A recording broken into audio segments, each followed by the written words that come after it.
Super. Alors, bonjour et bonsoir surtout à tout le monde. Désolée pour le petit retard à l'allumage. On va commencer tout de suite. On a le grand plaisir de recevoir pour cette séance du séminaire Ute Heidmann, qui est donc professeure honoraire à l'Université de Lausanne, fondatrice et co-animatrice actuellement du groupe de recherche international qui s'appelle désormais Comparer des littératures en langues européennes. Tu me corriges si je me Tout à trompe. fait. Qui regroupe donc des chercheurs du monde entier, hein, enfin essentiellement en Europe, même s'il y a quelques exceptions, et qui s'intéressent aux littératures au-delà des frontières nationales, pourvu qu'elles soient composées en langues européennes et en dialogue avec des littératures de langues, disons, pré-européennes ou quelque chose comme ça, antiques pour ce qui nous concerne. L'accent grec, Et c'est tout. puis, non européenne, on ne considère pas forcément ici qu'il s'agit d'héritage européen, mais c'est tout un débat sur lequel on ne va Oui, pas rentrer tout oui, de oui, suite. tout à fait. Donc, tu as enseigné à l'Université de Genève, à Neuchâtel, à Fribourg, tu as été invité partout et tu as dirigé de nombreuses thèses dans lesquelles tu défends à chaque fois, dans ces enseignements et ces directions de recherche et dans cette équipe, une approche comparatiste différentielle que tu définis comme plurilingue et aussi intermédiale. Tu utilises notamment des outils épistémologiques précis pour ton comparatisme dont tu vas nous parler aujourd'hui. Mhm.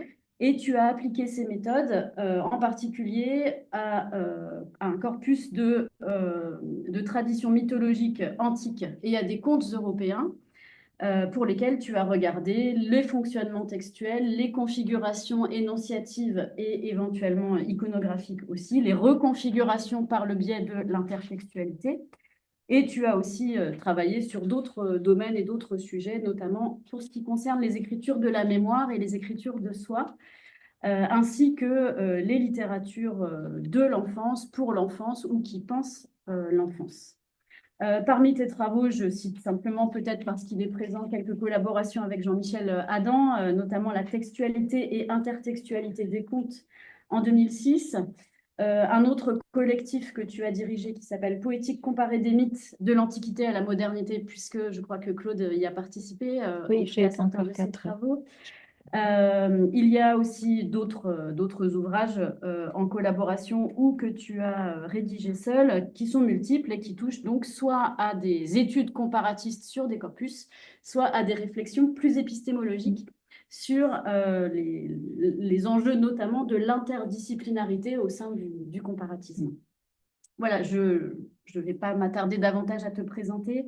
Merci encore d'avoir accepté notre invitation et je te cède bien volontiers la parole. Merci beaucoup, Carole. Tu es parfaite et tout le monde le sait ici, j'en suis N'est-ce convaincue. pas? Surtout Merci. technique. Non, pas, non, vraiment. Merci infiniment pour cette invitation qui me réjouit beaucoup parce que j'ai assisté aux dernières séances. Évidemment, on est très proche de Claude Calam et on sait qu'il est très actif dans ce séminaire et c'est vraiment une joie de pouvoir intervenir. Et je salue aussi, je ne sais pas exactement qui est là, je sais que Sylvana Borouti est là, on a fait un livre ensemble, elle est ma sœur en tout, en épistémologie aussi, en langue.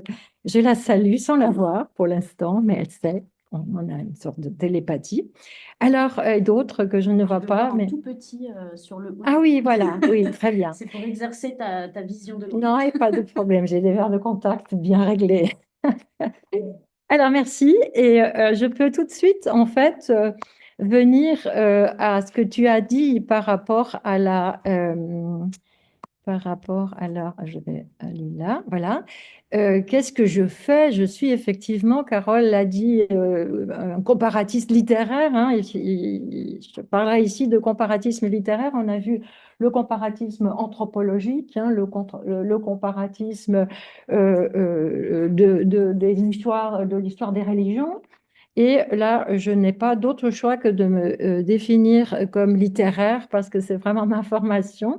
Et pour revenir justement, la réflexion sur la comparaison comme méthode heuristique, j'enchaîne là avec les dias, me paraît indispensable dans l'exercice de la discipline académique qui est la mienne, à laquelle je donne plus volontiers le nom comparatisme littéraire ou littérature comparée au pluriel, comme selon l'italien letterature comparate, à la place du singulier, littérature comparée et générale, dont on peut peut-être parler encore dans la discussion. Le terme comparatisme désigne l'étude comparative de différents champs, systèmes et sciences. Le terme allemand vergleichende Literaturwissenschaft, donc science comparative littéraire, précise qu'il s'agit d'une science qui recourt à la comparaison comme méthode pour l'analyse littéraire. Hein, c'est déjà ça, c'est la nomination de la discipline qui s'exprime beaucoup de choses. Et selon les différences qu'on a, on a aussi des pratiques, c'est pas un hasard. Bon, j'ai fait la majorité de mes études à Genève, mais c'est pas un hasard que je suis formatée Vergleichen de Literaturwissenschaft. Donc, hein, il faut toujours imaginer avec les cultures institutionnelles et scientifiques, les gens pratiquent un autre type de comparatisme. Et aussi, je voudrais dire que pour revenir à européenne, si je focalise ma science, quant à moi, sur les littératures européennes, et pas toutes, mais seulement celles dont je maîtrise les langues, c'est-à-dire j'ai comme principe de travailler, moi, de faire des analyses. On a un grand groupe, heureusement, avec des personnes très polyglottes et on essaye de travailler ensemble. Je pense, Marcel Détienne parle aussi de ce nous. Il y a un je, il y a un nous.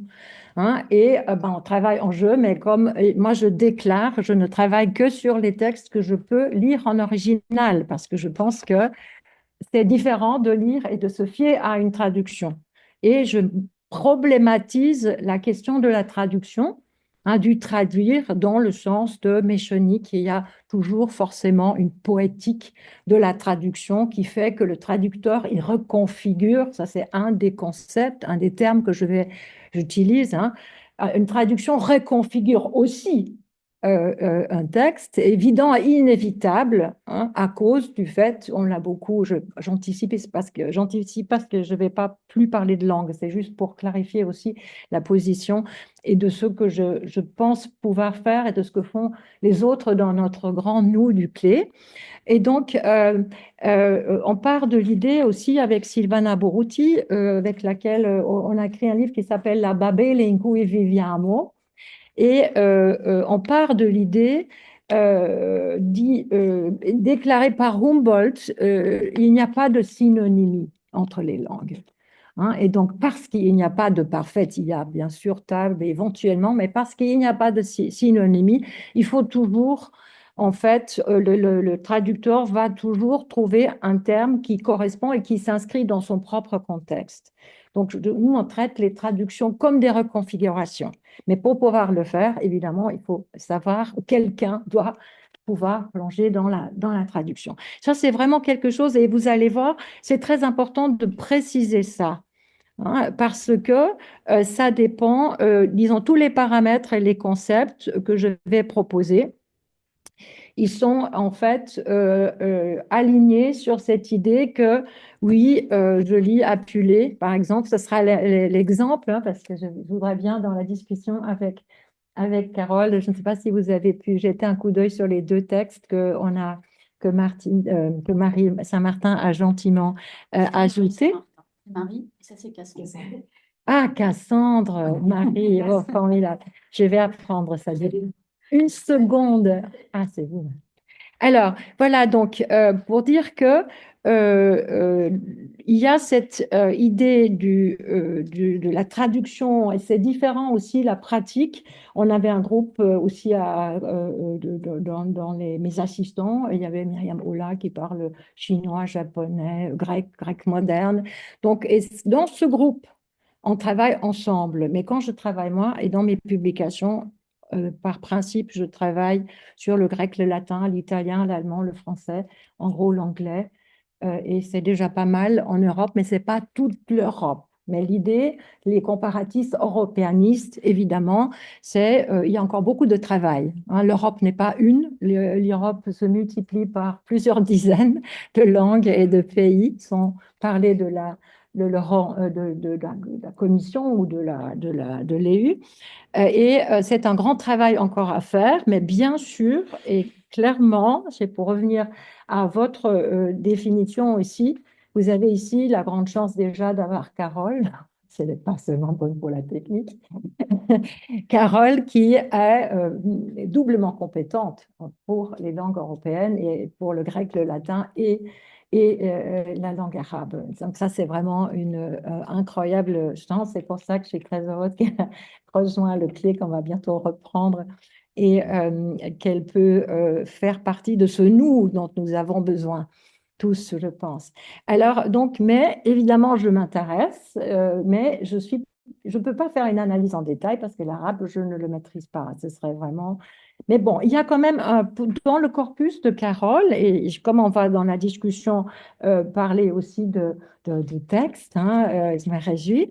Et puis dans les analyses, j'ai travaillé sur Apulé, bien sûr, mais il y a quand même une coïncidence historique extraordinaire aussi dans ce qu'on va voir avec Perrault et puis les contes de Perrault et tout ce qui va là autour, cette grand genre, en fait, ça résume après dans le cabinet des fées. C'est énorme ce corpus avec toutes ces dames, c'est la mode.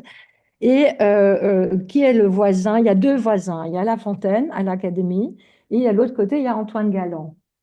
Donc, c'est clair que, bon, Carole en sait beaucoup plus que moi, bien sûr, mais c'est clair que ces deux monsieur ben, déjà La Fontaine, parce qu'il a écrit Les Amours de Psyché et de Cupidon, et c'était vraiment quelques années avant, et c'est toute la signification que j'ai essayé de creuser. Mais il y a aussi Antoine Galland qui a fait de tous ces voyages, il a ramené, mais c'est lui quand même qui, et c'est Carole qui est mieux placée, hein. Mais en tout cas, c'est assez clair qu'Antoine Galland et Charles Perrault, à l'époque de l'Académie et dans le même bâtiment et dans la même institution, bien sûr, gérer ça, il faut le dire, par un autocrate. On parle beaucoup d'autocrates dans notre actualité, mais je ne sais pas, parfois ça perce pas, mais Louis XIV est bien sûr, était un autocrate. Et il y a de la subversion hein, dans l'air, autant du côté de La Fontaine et je crois aussi du côté de Perrault. Pour Galland, je ne sais pas, mais toujours est-il que cette académie a permis quand même les recherches qui ont mené au travail d'Antoine Galland et au travail de Perrault et ont réuni des cultures. Hein, ce n'est pas une autocratie qui a exclu les autres langues. Mais bon, donc ceci juste pour ce sujet. Alors, revenons au vrai sujet. Que veut dire méthode? Évidemment, du grec méthodos, recherche d'une voie, d'un chemin ou d'un passage. Le choix de recourir à la comparaison comme méthode heuristique, du grec euriskein, nous engage à découvrir de nouvelles voies qui nous mènent ou qui mènent au plus près de nos objets d'étude afin d'en augmenter respectivement la connaissance et la compréhension. Hein, donc, c'est la recherche d'une voie. Hein, donc, on découvre de nouvelles voies. C'est ça que je voudrais, c'est ce que j'ambitionne en fait. C'est-à-dire qu'on essaye oui, au lieu, par exemple, on va le voir tout de suite, au lieu de travailler par des thèmes ou des motifs, je vais proposer selon les... Mais je vais d'abord vous montrer la définition sur laquelle je me base, que veut dire comparer en français, et puis je vais vous dire pourquoi cette façon, cette exigence de la méthode, hein, d'une méthodos, de découvrir des voies, c'est ça l'effet heuristique, hein, de découvrir d'autres voies sauf à part des voies universalisantes ou généralisantes, justement, c'est ça le problème hein, avec littérature comparée et générale. C'est pour ça je ne mets pas général, mais seulement différentiel et relationnel pour les raisons que vous allez voir tout de suite dans cette définition. Comparer du latin, comparar signifie, c'est le dictionnaire historique de langue française de Alain Ray, signifie rapprocher des objets de nature différente pour en dégager un rapport d'égalité et examiner les rapports de ressemblance et de dissemblance. D'abord, pourquoi est-ce que je mobilise une définition lexicale? Hein, et ici, je mobilise une définition du comparé en français, qui vient du comparar latin imposé côté, hein, mettre ensemble. Pourquoi en français? Parce que on travaille en français et les concepts, Barbara Cassin l'a très bien dit dans son il s'appelle Vocabulaire européen des philosophies. Vous connaissez, c'est vraiment un outil indispensable pour les comparatistes, je trouve. Hein, le dictionnaire des intraduisibles, ça rejoint le projet. Hein, il y a un grand philosophe parmi nous, Frédéric Cossutta, qui acquiesce.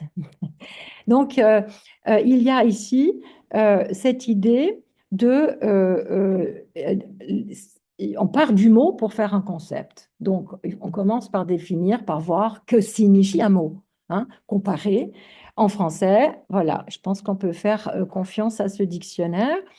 Il y a d'ailleurs dans le dictionnaire, enfin dans le vocabulaire européen de Barbara Cassin, un grand article sur comparaison qui détaille exactement syncrésis en grec, etc. Là, vous pouvez vraiment trouver, je ne vais pas, parce que je ne peux pas résumer tout, sinon je pars de cette définition. Si je faisais cette conférence en Allemagne, ce ne serait pas complètement pareil, parce que je partirais du mot vergleichen. Dans vergleichen, il y a quand même quelque chose qui est commun, c'est le rapport d'égalité. Vergleichen, ça veut dire mettre sur un pied d'égalité. Hein. Donc, c'est peut-être pour ça aussi. Il y a ici des exigences épistémologiques, s'appelle ça des principes épistémologiques. Hein, on est quand même un peu dans cette ligne épistémologique, des principes épistémologiques qu'il faut respecter si on fait confiance à cette définition lexicale et pour en faire justement un concept opératoire. Il faut choisir exactement quelle définition nous semble bien dire les choses. Alors ici, selon cette définition lexicale, il incombe au comparatiste de A, reconnaître que les objets à comparer sont de nature différente. Ce n'est pas une évidence pour beaucoup, hein, parce que au lieu de reconnaître la différence, et Marcel Détienne s'en est plaint, on va tout de suite dans les analogies, dans le semblable et sur l'universel. Hein, et ici, c'est clairement dit, attention, les objets, ils sont d'abord différents. Et c'est la condition qu'ils soient différents. Autrement, on ne peut pas comparer. On va voir tout à l'heure, je l'ai aussi mis dans le descriptif, hein, Almeida, un comparatiste américain, il dit without differentiation and relation, comparison is not possible. Hein, donc, il y a vraiment quelque chose dans cette reconnaissance, et ce n'est pas que la différence. On va tout de suite, si vous voyez sous B, donc les comparatifs sont tenus de les établir, donc ces choses à comparer, ça veut dire nos objets d'étude, hein, et ça il faut le clarifier tout de suite. Pour un comparatiste littéraire, les objets d'étude ne sont pas les mêmes que pour un anthropologue. A priori, ils se croisent, bien sûr, la littérature fait partie des actes anthropologiques, mais il faut bien distinguer les objets d'étude pour un littéraire, ce sont des textes. Hein. Donc, si c'est clair qu'en anthropologie, et Claude Calame, n'est-ce pas, Claude, s'en réclame, il dit parfois, mais il ne faut pas être trop textualiste parce que le texte ne joue pas le même rôle qu'il joue, évidemment, pour une production littéraire. Nous partons des œuvres, des éditions, si possible, originales, etc. Hein. Donc, ça, c'est ces objets d'étude. Et maintenant, je pense que cette définition, elle fonctionne pour toutes les disciplines, mais il faut toujours que chaque discipline soit très claire sur les objets d'étude qui sont les leurs. Hein, est-ce que c'est, oui, le fait de l'anthropos, est-ce que, ainsi de suite. Hein, c'est les objets d'étude, il faut de toute façon, comme on le dit ici, il faut les mettre dans un rapport d'égalité, si on veut comparer, c'est-à-dire dans un rapport non hiérarchisant et non hiérarchique. C'est-à-dire, là aussi, c'est d'emblée, ça pose un problème. Aussi, c'est quelque chose que détiennent, je ne donne pas tous les détails des citations, mais c'est ce petit livre Comparer l'incomparable, c'est une sorte de pamphlet carrément, hein, et c'est très incisif. Mais lui, il se plaint justement, je l'anticipe comme ça, je peux passer un peu plus vite après, il se plaint justement que les historiens avec lesquels il a affaire parle il utilise cette expression proverbiale, on ne peut pas comparer l'incomparable. hein. Et il dit justement dans son livre, mais quand on dit ça, c'est quand même, il y a quand même là derrière quelque chose, comment décider d'emblée, dit-il, ce qui est comparable, sinon par un jugement de valeur implicite qui semble déjà écarter la possibilité de construire ce qui peut être comparable. Hein. Donc, quand un savant choisit de faire de l'anatomie comparée, il ne commence pas par porter un jugement de valeur sur les divers organes qu'il entend considérer dans toutes les espèces animales, et ainsi de suite. Hein, il reproche aux historiens auquel il a affaire. C'est tout un contexte, je ne vais pas dans le détail, mais il dit là, tandis que les historiens, en premier lieu les Français, superbement indifférents à tout ce que représentait l'ethnologie, cultivée dans les contrées lointaines comme l'Angleterre ou l'Amérique, s'adonnaient passionnément à la connaissance de ce qui leur apparaissait marqué du sceau de l'incommensurable, la nation, la leur. Et là, je pense que c'est vraiment un point très important, je vais y venir. C'est-à-dire, on ne compare pas quand on a déjà pris une sorte de préjudice, on a un préjugé. De toute façon, on n'est pas comparable. Donc, l'hierarchie, elle est installée. Hein, et là, bah, vous ne serez pas motivé pour construire les comparables, qu'il faut qu'ils prennent en compte les deux choses comparées au même titre, sans hiérarchie. Et c'est ça la crux, je pense. Hein. Et cet appel à construire les comparables que j'ai totalement intégré, ça vient de ça, hein. C'est-à-dire construire les comparables sans se préjuger, sans ce jugement au préalable. Bon, ça, c'est tout à fait aussi circonstanciel avec la situation à l'époque, etc. Mais je pense que c'est très important et ça se reflète exactement dans cette définition. Donc, un rapport non hiérarchique, c'est très important pour, ben, je vais voir tout à l'heure, on va voir tout à l'heure, dans cet rapport d'égalité, il y a évidemment aussi l'exigence de porter la même attention aux objets mis en comparaison. C'est une double attention. Ça a été dit, hein. Le comparatiste développe une double attention. Et en donnant le même poids, bah, notamment en ce qui concerne mes travaux sur médias, par exemple, hein, c'est clair que là, c'est pas on part d'un point commun, le nom. Et Claude Callame dit souvent, oui, c'est le nom qui est le point où on s'accroche en quelque sorte. Hein. Mais quand on travaille là-dessus, on travaille sur les reconfigurations modernes, il faut, et ça c'est quelque chose qui est très important, il faut qu'on considère, on donne la même attention, si on croit à la pertinence de ces critères. Par exemple, j'ai comparé dans une étude de 2006, j'ai comparé le Médée de Ripide à Sénèque avec l'aide de Florence Dupont qui a dit des choses fantastiques sur la transformation du genre à Rome. Et ensuite, avec un poème de Sylvia Plath, qui est une poète anglophone. Et en fait, je fais le même travail philologique sur ce poème que je fais en voyant quel est son intertexte exactement, comment elle différencie. Je donne la même attention à ce poème que je donne au texte antique.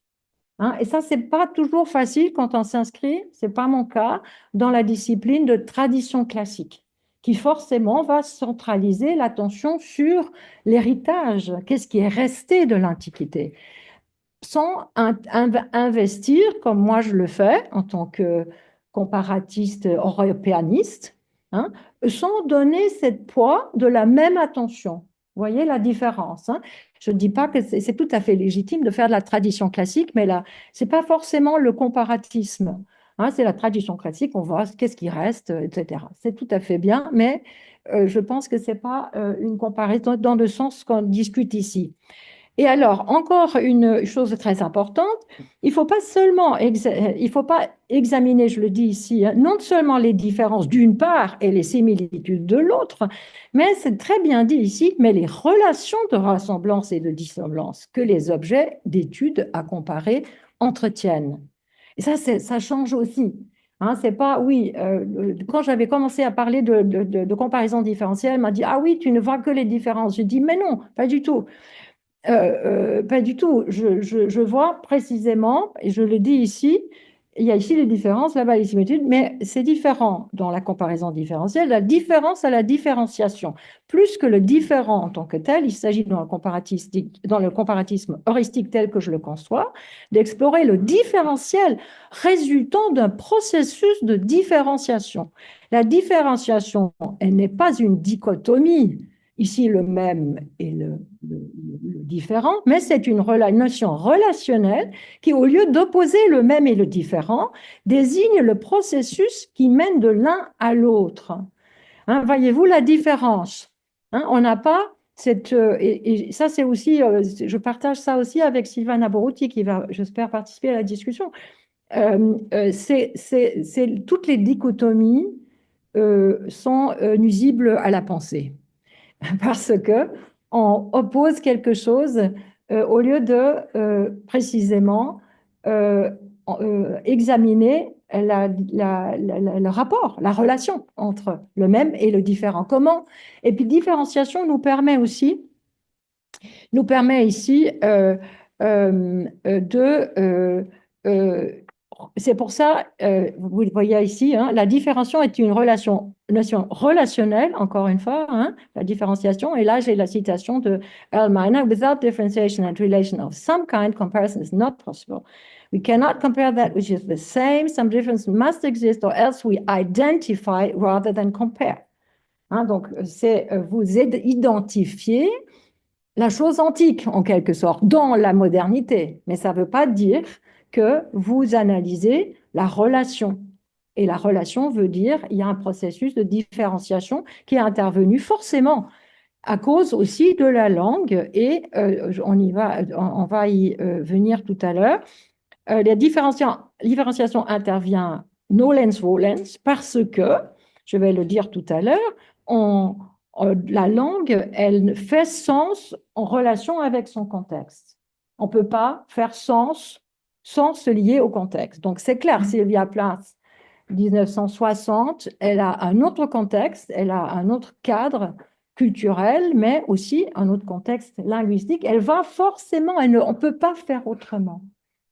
Hein, et donc, cette différenciation, elle intervient. Et dans une comparaison, on doit prendre en compte de ces facteurs dans la comparaison. Encore une fois, ici, je l'ai déjà dit, au lieu d'opposer et dichotomiser, le même et le différent, on désigne le processus. Et voilà, le désigne le processus qui mène de l'un à l'autre. Et je cite aussi Rastier ici, qui dit et qui l'applique aussi dans ses analyses: la différenciation est le principe même de la genèse des cultures qui se forment dans les échanges et dans les conflits avec les autres. Et ça, c'est vraiment une observation qu'on fait tout de suite. Et c'est pour ça, ça peut être le comparatisme européen, le comparatisme arabisant, le comparatisme n'importe, grec aussi. C'est simplement la culture grecque, on le sait, et c'est un excellent exemple, Apulée, qui est africain dans une colonie romaine, qui dit même, j'ai cité tout à l'heure, quand on vient aux exemples, je vais citer son apologie, son autoportrait. Il dit: oui, je vis aux frontières entre les Gétules et la Numidie, et puis je suis quand même dans l'administration de la colonie, et puis je suis allée en Grèce, j'ai appris le grec, et ensuite je suis allée à Rome, etc. Donc c'est vraiment un être pluriculturel et plurilingue, Apulée, qui intègre ce fait qu'il n'y a pas de langue et de littérature, on dit en anglais, which stands on its own. Chaque culture vit, et c'est exactement ça, le principe même de la genèse des cultures et de l'évolution des cultures. On ne peut pas faire autrement. hein. Donc, de là, on verra tout à l'heure cette incroyable intertextualisation qui intervient avec les langues dans n'importe quel texte. Et c'est pour ça qu'il y a un grand travail déjà à faire à l'intérieur des langues européennes. Hein, parce que l'Europe, évidemment, avec ses pays sur un seul, c'est plusieurs décennies, des dizaines de pays sur un continent, évidemment. C'est évidemment pluriculturel, plurilingue. Même la petite Suisse est plurilingue, toute petite Suisse est plurilingue, même si il assume plus tellement cette grande richesse aujourd'hui, mais c'est un autre problème.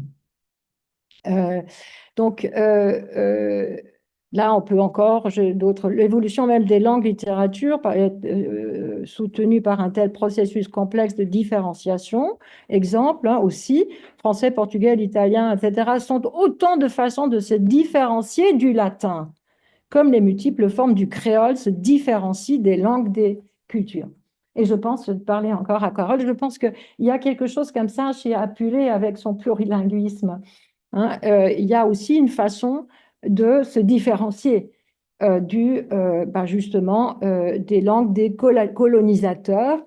Je pense aussi Julia Cissa a appelé son séminaire très intéressant Decolonizing the Classics sur cette base de la colonisation. Hein, et comment, voilà, oui, on sait, et puis Barbara Cassin le dit très, très clairement, et la Grèce était une nation colonisatrice, les Romains l'étaient, hein, et après, il y a tous ces peuples et ces ethnies qui adoptent le latin, mais qui vont le différencier et faire autre chose avec.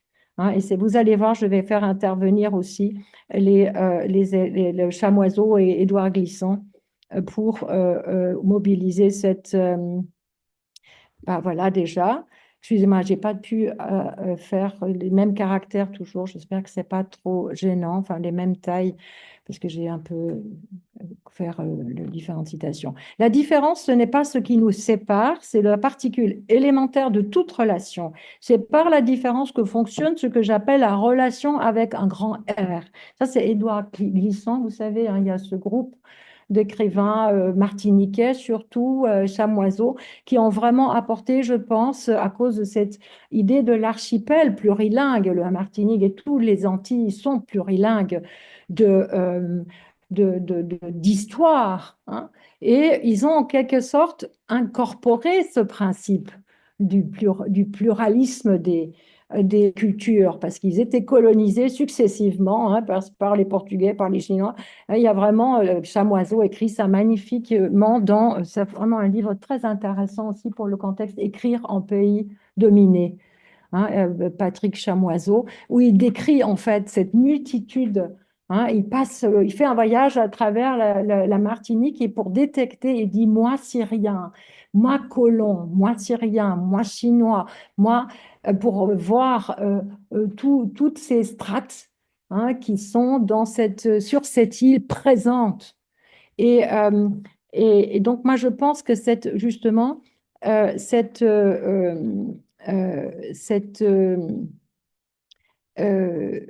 comment dire, poétique créole très utile parce qu'ils reconnaissent ce plurilinguisme.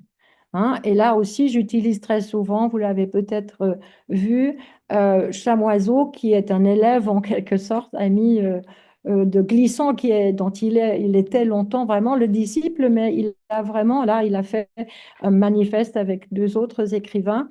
Il va continuer à creuser en fait cette idée de l'universalité souvent aplatissante, nous, les créoles, tendant vers un imaginaire où l'unité humaine s'exprime dans la diversité. Et cette dynamique de l'unité qui se fait en divers s'appelle la diversalité. Et ça, je trouve, c'est phénoménal, ce néologisme. Hein. C'est que c'est un peu subversif. Universalité est en quelque sorte remplacée par diversalité. C'est-à-dire, la chose qui est universelle, c'est le diversel. Hein, et là, vous êtes liés. Vous êtes liés à la nécessité de rendre compte de ce divers et aussi on le verra, et ça rejoint le point de l'autre, hein, accepter la diversalité comme principe, hein, et c'est clair qu'on revient aussi à la critique d'Étienne, c'est le principe de la nation au-dessus de tout, de ces historiens, ou des Grecs, enfin, ce n'était pas encore de notre modernité, il y a ce concept de nationalisme qui va bloquer, hein, l'acceptation. Michel Foucault le dit ici, il fait état dans les sciences historiques d'une répugnance singulière à penser la différence, à décrire des écarts et des distorsions, à dissocier la forme rassurante de l'identique, comme si nous avions peur de penser l'autre dans le temps de notre propre pensée. Et ça, c'est vraiment capital, je pense, hein. C'est cette acceptation de l'autre. Malheureusement, nos temps que nous vivons aujourd'hui sont terriblement régressifs, comme vous le savez.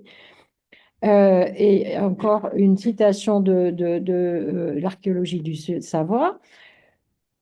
Dans l'archéologie du savoir, Foucault définit sa démarche comme une analyse comparative qui n'est pas destinée à réduire la diversité des discours et à dessiner l'unité qui doit les totaliser, mais qui est destinée à repartir leur diversité dans des figures différentes.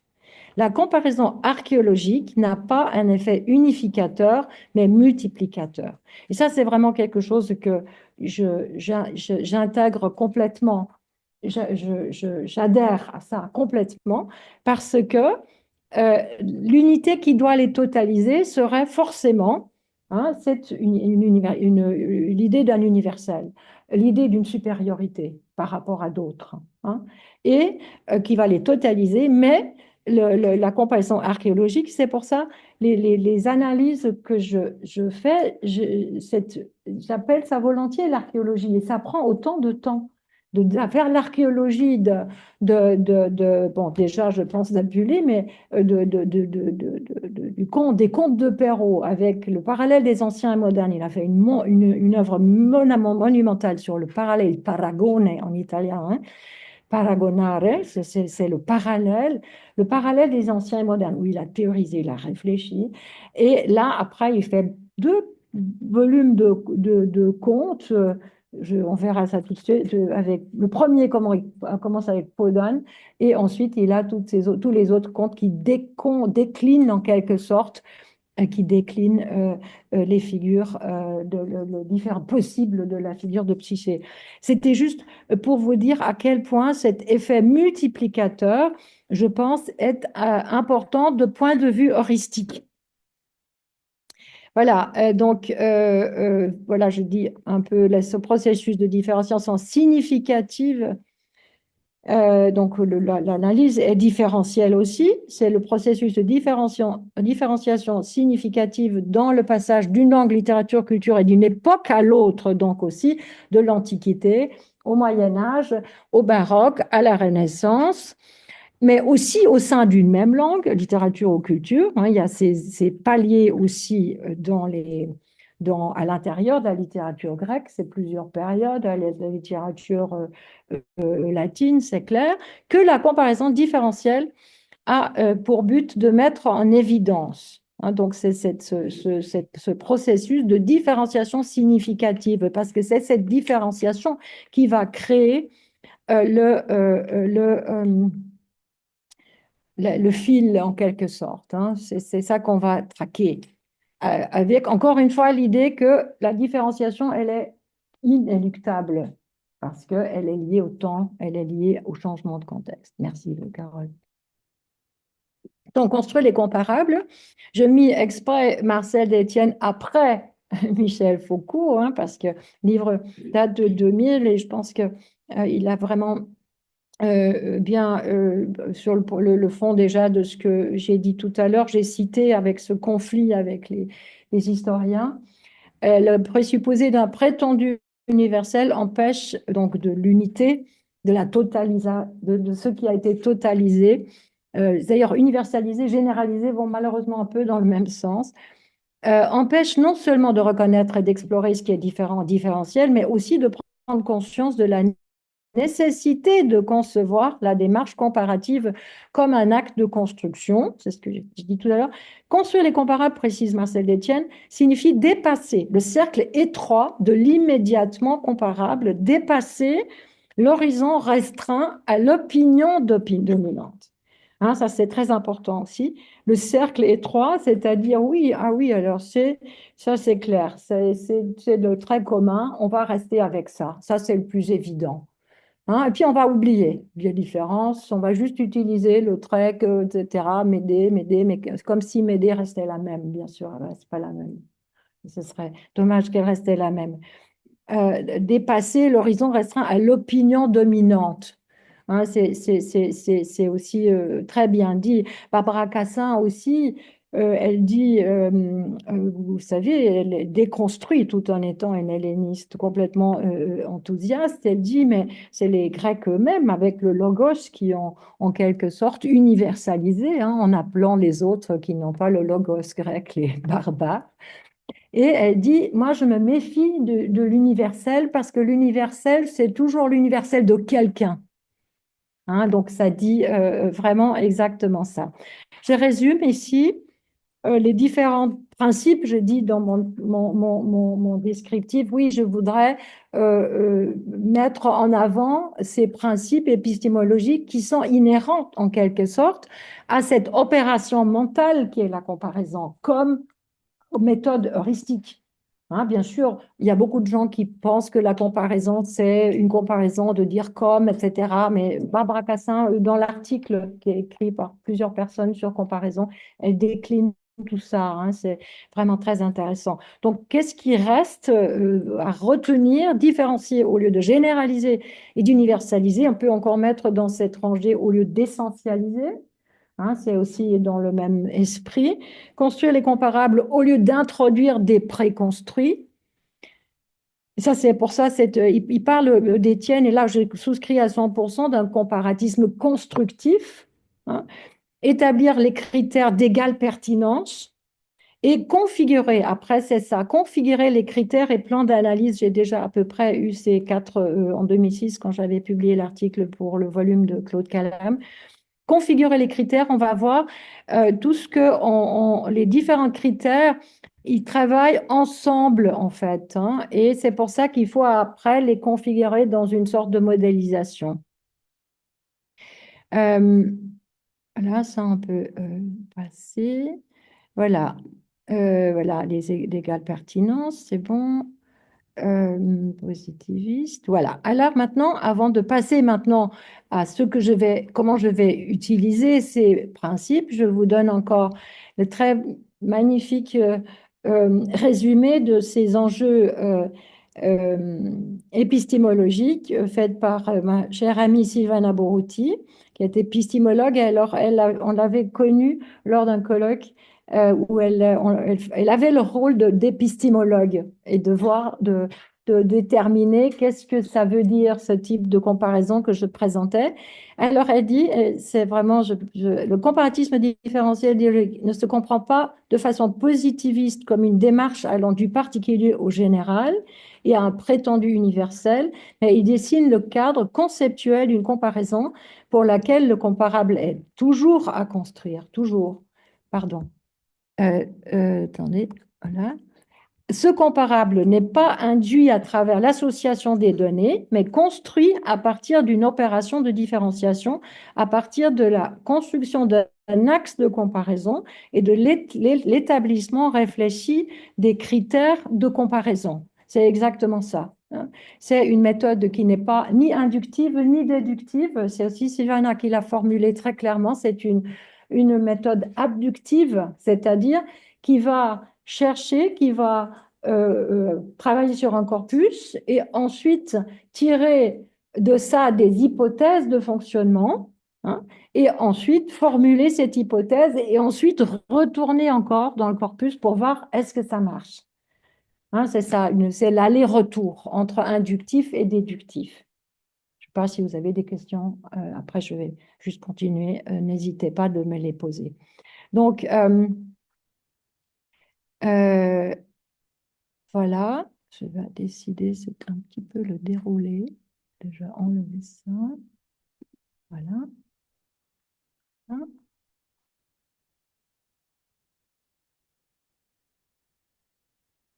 Voilà. Alors, euh, maintenant, je vais voir qu'est-ce que je peux faire pour réaliser en quelque sorte ces principes de la comparaison. Et alors, évidemment, comme on travaille dans la langue, et dans les langues, hein, il faut d'abord voir quelle est une conception discursive, quelle est la conception, et c'est la conception discursive qui permet ça. Ma proposition de construire, de configurer des plans d'analyse sur la base de conception discursive des langues, littérature et culture. Et alors, pourquoi? Le discours se définit par un ensemble de relations dynamiques et dialogiques qui noue avec son contexte énonciatif et socio-historique, avec ses interlocuteurs virtuels ou réels, avec les textes et discours déjà existants, avec d'autres langues et cultures et leurs pratiques génériques, etc. Hein, et c'est clair que avoir une conception du langage qui prend en compte ces facteurs, c'est exactement ce qu'il me faut. Et c'est pour ça, c'est comme j'ai commencé à travailler, c'est là que j'ai rencontré Sylvana, et c'est là qu'on a commencé à travailler avec Jean-Michel Adam et avec d'autres discursivistes de Magno, je citerai par la suite. Hein. Mais l'idée, on ne peut pas aller dans tous les détails de cette conception, mais l'idée, c'est vraiment, c'est le discours se définit par un ensemble de relations dynamiques et dialogiques, et le fait que c'est noué au contexte énonciatif, et ce qui permet évidemment excusez-moi, il y a quelque chose qui c'est euh, ici, voilà. Alors, en citation de Dominique pour interdiscours. Tout discours est traversé par l'interdiscursivité. Il a pour propriété constitutive d'être en relation multiforme avec d'autres discours, d'entrer dans l'interdiscours. Ce dernier est au discours ce que est l'intertexte au texte. Hein. Donc, ça, c'est évidemment quelque chose qui permet de concevoir la langue. Il y a en quelque sorte, ça c'est Charodot, qui a beaucoup, il m'a donné, je l'ai remercié déjà, mille fois. J'espère qu'elle vous paraît aussi heuristiquement puissante, cette métaphore du maelstrom. Alors, quel est, pardon, euh, ça, voilà, le maelstrom. Alors, quel est le rapport entre discours, discursivation ou texte et textualisation? Hein, c'est des strates. Et il dit le texte se fabrique avec des règles qui lui sont propres, qu'il faut mettre au jour et qui témoignent à la fois des contraintes et des stratégies du sujet parlant, toutes choses qui construisent la matérialité textuelle. Mais en même temps, il y a du discours, ou plutôt des discours qui circulent sous les textes, qu'ils soient oraux ou écrits, et qu'il faut détecter à travers les jeux d'intertextualité et d'interdiscursivité qui les constituent.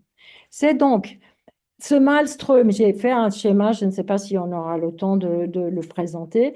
J'ai fait un schéma où il y a une espèce de grand centre mouvant, tout est mouvant dans l'affaire, et c'est le maelstrom, et ça tourne, ça tourne, ça tourne. Et dans le maelstrom, notre maelstrom aujourd'hui, c'est aussi vertigineux parce à cause des médias et tout ça, c'est un énorme maelstrom dans lequel on peut très bien et dans lequel beaucoup de gens se noient désespérément.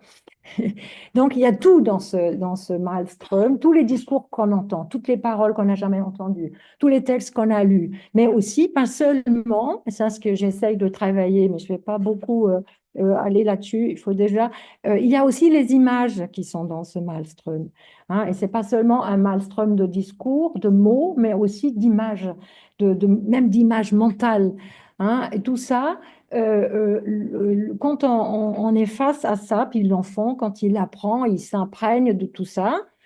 Et puis, le parler hein, et les discours concrets, chaque texte, chaque énoncé, on va venir à l'énoncé, chaque énoncé va puiser dans ce maelstrom ce qui lui convient, en quelque sorte, hein, ce qui l'intéresse, mettons, hein. Et c'est clair que Perrault, par exemple, pour prendre l'exemple, Charles Perrault, il a, en 1890, ben, il est à la cour de Louis XIV, justement, il a tous les discours qui sont liés à cette gouvernance, en quelque sorte. Il a des discours de plusieurs, il maîtrise parfaitement l'italien, il maîtrise même le napolitain, à la cour de Louis XIV, évidemment.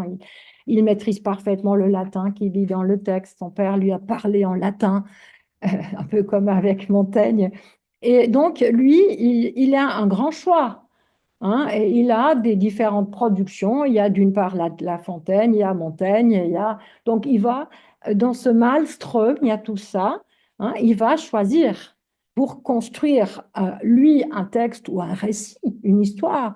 Hein, d'ailleurs, histoire ou conte du temps passé, ce qu'il va faire, ce ne sont pas des contes comme ça. Il les appelle histoire ou conte du temps passé avec des moralités. Et vous avez dans ce mot passé exactement ce qu'on a en grec. Et c'est pour ça finalement, quand j'ai fait ces recherches, on me dit toujours oui, les mythes n'est pas les contes. Et moi aussi, je pensais que c'était vrai. Mais quand j'ai vraiment creusé et fait cette archéologie de Perrault, qui est quand même responsable des contes, en tout cas des contes que vous connaissez en France, il a, et dans sa préface de Peau d'âne, Grisélédis, Peau d'âne conte, Grisélédis nouvelle, et encore un troisième, Les souhaits ridicules, il va en fait déclarer qu'il part d'Apulée. Hein, il part d'Apulée, il dit oui, la fabella de Psyché, mais il part pas seulement de la fabella de Psyché, il connaît tout le texte d'Apulée. Hein, il parle de cette jonction entre fabella et historia. Hein, il y a la fabella de Psyché, mais elle est encadrée dans une historia qui est celle de Charité. Hein, et avec cette fin très malheureuse. Et cette histoire ou conte du temps passé, c'est ça. Et dans le passé, il y a aussi ta archéa. Hein, c'est ça, les histoires du passé. Et Claude dit toujours, oui, c'est pas si compliqué que ça, le mythos, c'est la ta archéa, c'est les vieilles histoires. Hein, et lui aussi, il puise dans les vieilles histoires, dans les mêmes vieilles histoires, aussi dans ses mythes gréco-latines, mais aussi dans les vieilles histoires, dans l'histoire récente ou plus ou moins éloignée de la dynastie des Bourbons. Attention, c'est aussi de l'histoire avec sa grande H. Donc, c'est juste pour dire un exemple il faut toujours s'imaginer aussi avec la métaphore du maelstrom. Quand je rencontre quelqu'un, un Indien par exemple, dans ma tête, j'essaye de m'imaginer son maelstrom. Alors, qu'est-ce qu'il y a là-dedans, hein, les hindis, bah, tout ça. Puis évidemment, la religion fait une grosse partie de son imaginaire. C'est pour ça, la religion aussi, ils sont dans le maelstrom, et les confessions, et les images, et les symboles, etc. Puis Apulée, là aussi, hein, il dit, ah, je me suis fait, dans l'apologie, hein, Carole, il dit, je me suis fait initier dans un tas de cultes parce que j'étais à la recherche de la vérité. Et plus on a d'initiadants dans les cultes, plus on comprend. Et j'ai bien gardé les symboles. Hein. Et puis, il va effectivement, le maelstrom d'Apulée, c'est pas seulement l'Antiquité grecque, c'est l'Antiquité romaine, bien sûr, enfin presque encore contemporain, mais il y a aussi tout ce qui a trait la recherche que mène Carole, hein, à ces parlers berbères, à l'humide gécule, etc. Mais aussi, il a il joue avec ça, hein, il sait jouer avec ça. Tout ça, c'est dans son maelstrom. Et il y a aussi le culte égyptien avec Isis. Hein. De là, l'apparition, le pauvre bougre Lucius, hein, il arrive à se sauver en suivant la procession d'Isis. Vous connaissez l'histoire. Elle lui dit, elle lui apparaît en rêve, elle dit, tu vas manger ces roses. Et puis tu vas, et puis voilà, il va adhérer au culte. Ce grec, il est quand même très grec, hein, il parle, il dit c'est une fabula grecque que je vais vous présenter, mais il va quand même s'enrôler dans un culte égyptien. Et là aussi, multiculturel, pluriculturel, oblige. Donc, cette idée du Malmström, quel est ton Malmström? Hein, c'est ça la question quand on rencontre quelqu'un. Alors maintenant, combien de temps on a commencé? On a commencé il y a 1 heure. Il y a 1 heure. Je vous fais juste, oui, juste les plans que j'ai retenus, parce que dans le Malmström et dans le discours, il y a beaucoup de plans, hein, ils appellent ça des modalités discursives. Alors, jusqu'à présent, j'ai choisi 6 modalités discursives. Je les appelle les dynamiques aussi, parce que vous allez voir les dynamiques discursives. Et j'ai fait aussi un schéma avec plein de flèches, mais il y a des gens qui n'aiment pas les schémas. On va déjà les décortiquer comme ça, n'est-ce pas? J'ai retenu dans toute l'analyse de discours, notamment le dictionnaire de l'analyse de discours est un dictionnaire formidable. Alors, j'ai distingué, c'est pas ils n'ont pas d'ordre numérique. On peut entrer dans l'analyse, c'est des dynamiques qui collaborent, d'accord?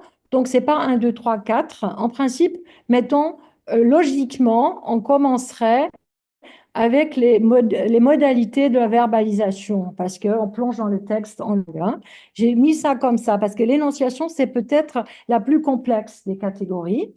Hein, et la scénographie et la scénographie en trompe-l'œil, c'est vraiment une construction très complexe. Mais disons, nous, si on commence à travailler sur un de ces plans, on commencerait avec la verbalisation. Vous avez peut-être remarqué, c'est vraiment important, et ça va aussi dans le sens d'Étienne, l'énonciation, inscription générique. Je ne parle pas de genre, je parle d'inscription générique. Je vous dirai pourquoi. Le dialogisme intertextuel et interdiscursif, j'appelle ça plutôt maintenant l'intertextualisation et l'interdiscursivation, toujours pour dire qu'il s'agit de processus de fonction. Hein. Composition, ça c'est, on s'approche justement, hein, si on vient de la verbalisation, on fera en deux, on ferait composition, c'est-à-dire comment il est composé ce livre. Hein, c'est des compositions textuelles. Hein, combien de livres? Il y a 11 livres. Et comment c'est reparti? Où apparaît ceci et c'est là. Donc la textualisation, hein, la configuration textuelle, et c'est très important. C'est le deuxième plan probablement dans notre analyse quand on se met à travailler. Après, donc, je dirais, il y a l'inscription générique. Il s'inscrit ça dans quel genre? Je vais vous venir tout de suite. Je vais encore élucider quelques-uns de je les modifie un peu. Inscription générique. Dans quel genre? Il est un fait, et malheureusement, les taxonomies classiques, quintiliens, ou n'importe, les taxonomies tout court, il dit voilà, c'est une tragédie, c'est une comédie, c'est ça, et c'est ça, et c'est ça. Mais on pense ne travaille pas comme ça. Il inscrit leur énoncé, ce qu'ils veulent dire, toujours et toujours dans une configuration de pratiques génériques en vigueur, dans leur culture. Hein, et je pense que la forme, c'est les taxonomies, c'est des conclusions ex post. Hein, c'est de dire, et puis surtout cette querelle, c'est malheureusement toujours des questions d'examen, c'est vraiment des pots de banane qu'on pose aux étudiants qui doivent absolument décider à quel genre ça appartient. Et puis, ben voilà, c'est très, très difficile parce que c'est extrêmement rare. Si on demande, si on pose la question, dans quelle configuration de genre existante à l'époque de l'écrivain s'inscrit cet écrivain? Vous allez voir que aucun écrivain, ils ne sont pas aussi psychorigides que nous autres taxinomistes, hein, ça peut être très tentant d'inscrire le cas pour calculer, hein, il inscrit ce texte dans une multiplicité, c'est-à-dire il dit, il trace une couronne de possibles varias fabulas, il dit, hein, et il dit, moi-même, dans l'apologie, je pratique tous les genres, avec toujours le même style. Mais j'aime bien ce jeu. Ovide, pareil, hein, il expérimente les genres, les pratiques génériques. Et donc, une œuvre aussi complexe. Et c'est pour ça, je l'anticipe parce que comme ça, on va plus vite dans la discussion. Je pense que d'appeler ça un roman, c'est anachronique. Et ça brouille les pistes. Hein. On l'a fait, et il y a une raison à ça. Mais disons, la déclaration, j'ai copié enfin, juste la traduction, mais on peut les lire, enfin, Carole est là. Euh, il énumère vraiment un nombre de pratiques génériques. Hein, et on voit très bien que ces varias fabulas, la fabella, c'est un genre très spécial. La fabella, c'est une jolie petite fable et elle se réfère aux divinités. Hein, et manque de peau, Psyché est une mortelle, et voilà, le problème commence. Et mais je pense que l'inscription générique, et surtout cette inscription dans le multiple des possibles pratiques génériques, est beaucoup plus efficace sur le plan heuristique. Hein. Et maintenant, évidemment, qu'est-ce qu'elle a donné l'idée d'appeler un roman, et pas seulement Achille Tacitus, les romans grecs, les romans latins, etc. C'est devenu vraiment dans la classification ex post, encore une fois, c'est un genre, hein, c'est les romans grecs et latins. Enfin, je n'ai pas besoin de vous dire, vous êtes tous les antiquités. Alors moi, je pense que ça, pour l'analyse, heuristiquement, c'est pas génial. Parce qu'on passe à travers, enfin, on ne considère pas cette... et puis, si on analyse la partie de la création, de l'écriture, hein, c'est extrêmement contraignant. Et certaines personnes font ça pour expérimenter le son, etc. Ça peut être extrêmement contraignant pour un créateur de faire vraiment. Mais maintenant, qu'est-ce que c'est la tragédie? On sait que la tragédie n'est pas la même à Athènes qu'à Rome, que encore au XVIIe siècle français. Donc après, il faut dire quel type de tragédie, évidemment. Hein. Mais là, pour l'inscription générique, c'est vraiment aussi une question d'enquête. Je vais peut-être encore dire quelque chose par rapport à ça. J'ai ici un peu ramassé. Euh, de cette terminologie d'inscription générique pour moi. Cette dimension générique revêt une importance cruciale pour la construction de sens, non seulement dans le discours littéraire, mais dans tous les types de discours et dans toutes les pratiques littéraires et interculturelles que j'ai examinées. Afin de rendre le concept de genre plus opératoire pour l'optique plurilingue et interculturelle, il m'a paru nécessaire de le rendre plus dynamique, c'est ça, hein, et de l'appréhender non moins comme une catégorie, ça aussi Sylvana m'a beaucoup aidé avec ça, mais comme une fonction et comme une activité. Et d'ailleurs, d'Étienne aussi, hein, il parle vraiment donc, de fonction, de fonctionnalisme, hein, et aussi, comme je l'ai déjà dit, de constructivisme. Alors, et là, donc cette dynamisation de la question, hein, il y a tout un réseau de concepts que j'ai développé autour je dis ça comme ça, autour de cette inscription générique. Il y a inscription générique, c'est-à-dire le choix de créateur d'inscrire ses énoncés dans plusieurs genres. D'accord? Après, j'utilise ça, expérimentation générique. Je ne sais plus maintenant si je l'explique. Expérimentation générique, c'est comme pour faire genre, on a besoin de l'adhésion. Guénaud explique ça très bien. On a besoin de l'adhésion. Un genre, c'est une convention, en quelque sorte. Oui, maintenant, il faut connaître les règles de cette convention. Hein. Et donc, un créateur, un auteur inscrit dans une configuration générique, il va en quelque sorte expérimenter il va se référer à des auteurs qui sont dans le même maelstrom que lui. Par exemple, La Fontaine. Hein, il sait très bien que les genres qui sont pratiqués, ou bien il y a une discussion autour de ça. Ça j'appelle une expérimentation générique. Et parfois, et je pense que c'est le cas pour Apulé, parfois, bah, quand on est particulièrement, comment dire, comme lui, pluriculturel et plurilingue, il va expérimenter une nouvelle forme. Hein. Et je pense que ces métamorphoses sont une expérimentation générique aussi dans le genre métamorphose. C'est assez évident dans la comparaison que ce titre fait allusion, bien sûr, aux métamorphoses d'Ovid, que s'il a tellement bien étudié la rhétorique et la littérature à Rome, Ovid, il ne lui a pas échappé, c'est clair. Et en fait, ce qui est très intéressant, il ne va pas faire la même chose que Ovid, bien sûr, parce qu'il est dans un autre maelstrom, mais il connaît ses langues. Il va expérimenter.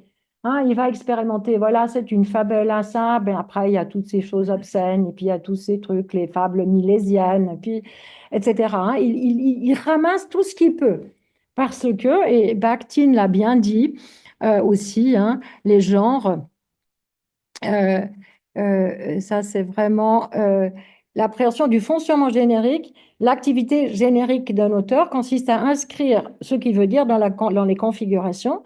Et puis Bakhtin dit l'apprentissage des genres de discours en tant que pratique culturelle se fait en même temps que l'apprentissage de la langue, et on peut dire des langues, et possède le même impact sur notre parole que les formes grammaticales. Hein, ça veut dire Apulé qui se promène dans tous ces pays, qui apprend toutes ces langues, il va aussi apprendre ce qu'on peut appeler, il va avoir une compétence générique plurielle. Hein, et ça, c'est le cas pour Chamoiseau, c'est le cas pour tous les gens plurilingues, pluriculturels. Ils n'ont pas seulement un système de configuration de pratique, ils ont deux, voire trois.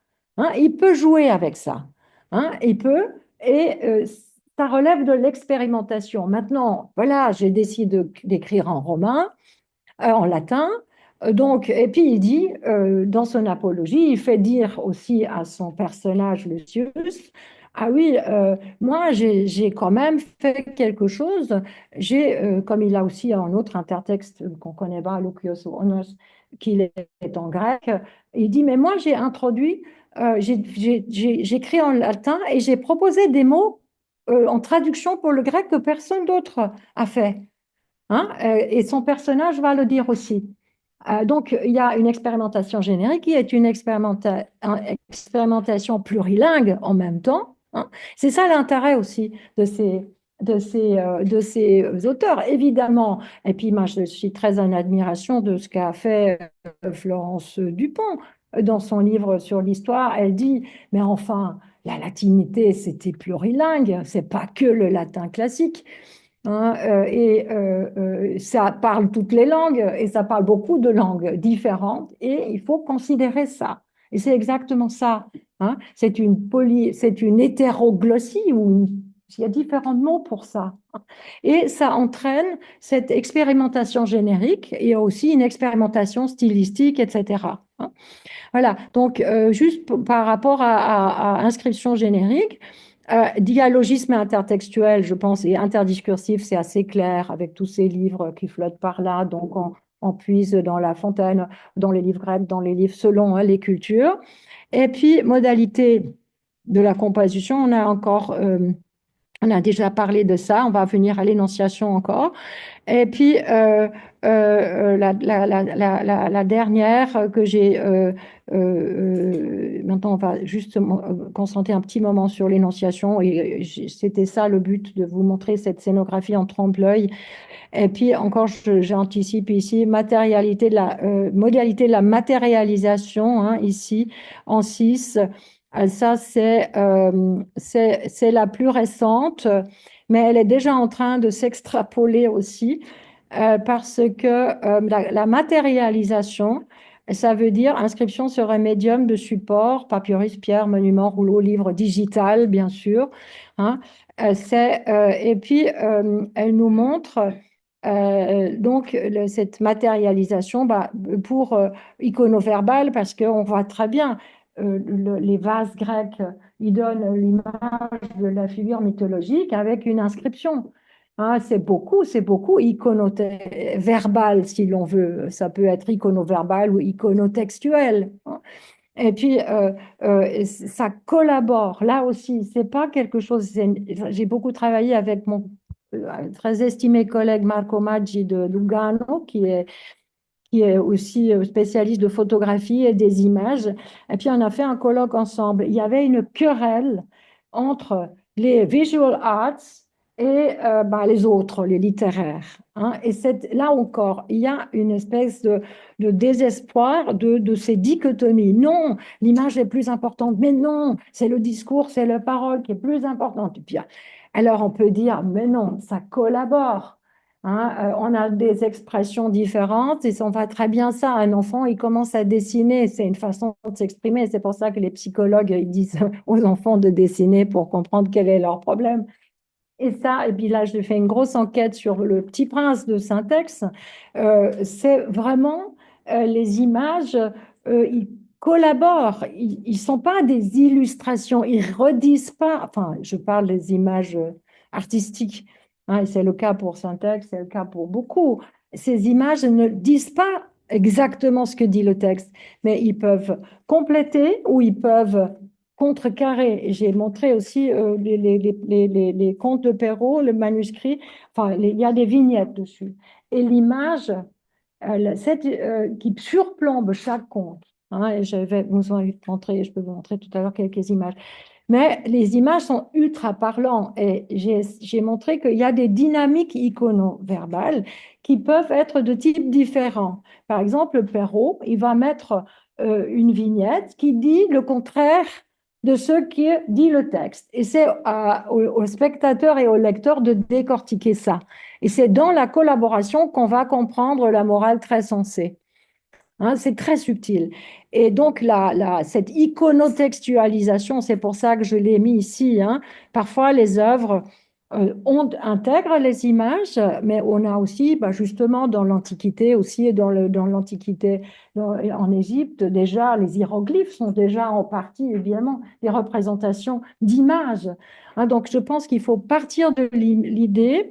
Là, je les ai mis ensemble icono-verbal, mais encore une autre chose, j'ai constaté, donc il faut ne pas les dichotomiser, mais les mettre, les articuler, voir leurs relations, toujours la même chose, pour voir ce qu'ils font dans cette relation, encore une fois, dans ce rapport.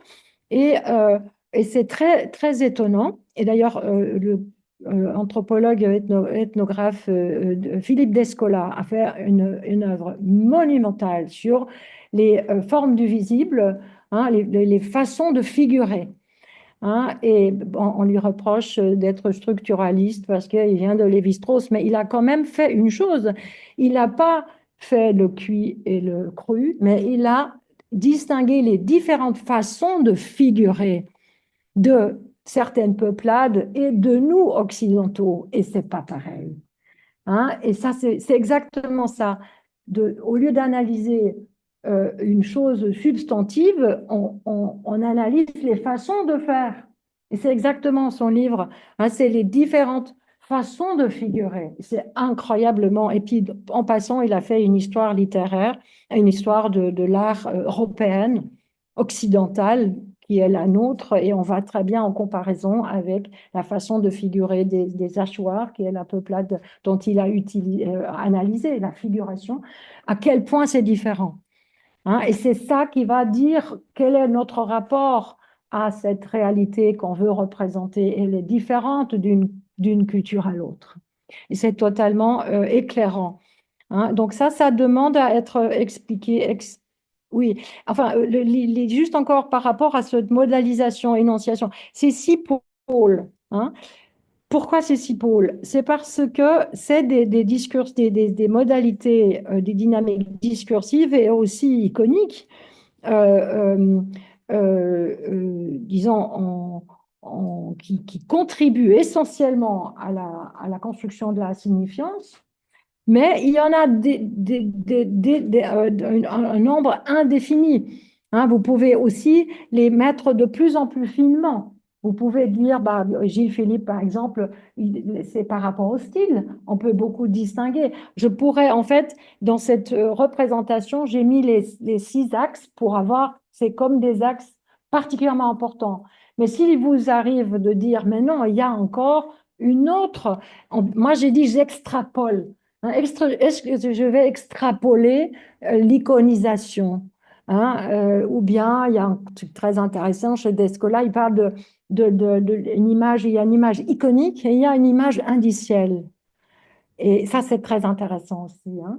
Alors, on peut multiplier ces pôles. Hein, c'est pas, mais ils ont ces choses-là, ils ont la particularité, j'arrête, la particularité de, comment dire, d'être également pertinent. C'était ça l'autre, comment dire, l'autre exigence. Ils sont également pertinents parce que n'importe qui, même Aristote, tout le monde, hein, il doit créer une scène d'énonciation. Hein, c'est ça la complication de l'énonciation. On crée une scène. On ne fait pas n'importe quoi, on crée une scène. Chacun fait ça. Le créole, aujourd'hui, on crée des scènes d'énonciation. Hein, chacun inscrit dans une configuration de pratiques génériques existantes. Chacun réfère à l'interdiscours et aux autres textes existants, etc. Donc c'est pour ça, il me semblait, ces plans que propose l'analyse de discours, parce que il s'intéresse à ces relations multiformes, hein, sont particulièrement, comment dire, efficaces. Et c'est ça le but hein, de la comparaison, de la méthode. Hein. Une méthode, elle est une méthode quand elle fonctionne. Hein, et autrement, on peut la mettre à la poubelle.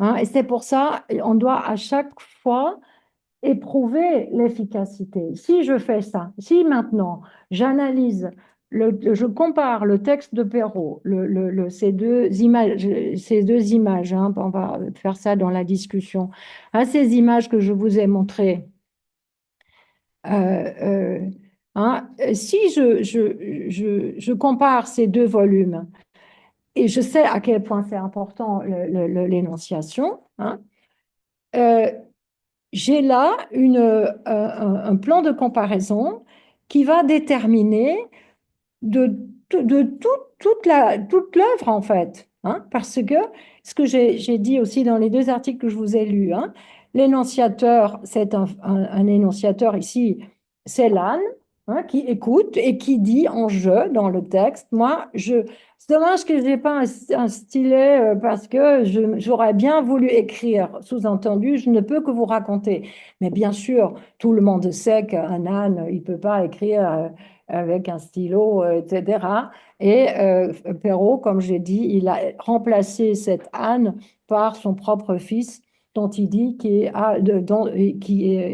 signe les dédicaces et qui dit, ah oui, vous pardonnez que c'est un enfant qui vous offre ça, mais il n'est pas un enfant, il a 19 ans. Et il y a toute l'histoire de faire une scénographie que j'appelle en trompe-l'œil. Hein. Et ça devient un plan de comparaison. Et ce n'est pas le même plan de comparaison que de dire, ah oui, il y a une vieille, d'ailleurs, elle n'est pas si vieille, la servante, c'est une servante plutôt, à voir. C'est un autre plan de comparaison, de prendre d'emblée la scène d'énonciation avec tout ce qu'elle peut avoir de trompe-l'œil, et que de dire, oui, on voit ici que c'est toujours les vieilles qui racontent les contes. Ça, c'est la conclusion qui ont tiré les folkloristes.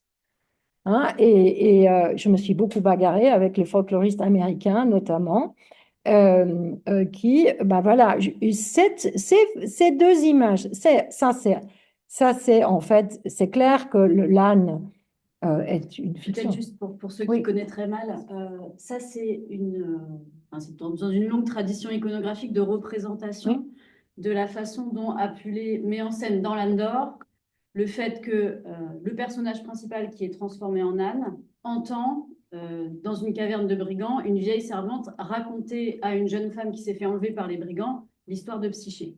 Et ça, c'est donc une représentation par le maître Odé, hein, qui s'inscrit dans une oui. longue histoire qui est 1550, du Renaissance. milieu du XVIe siècle Mhm. et qui est souvent accompagné Oui, pardon.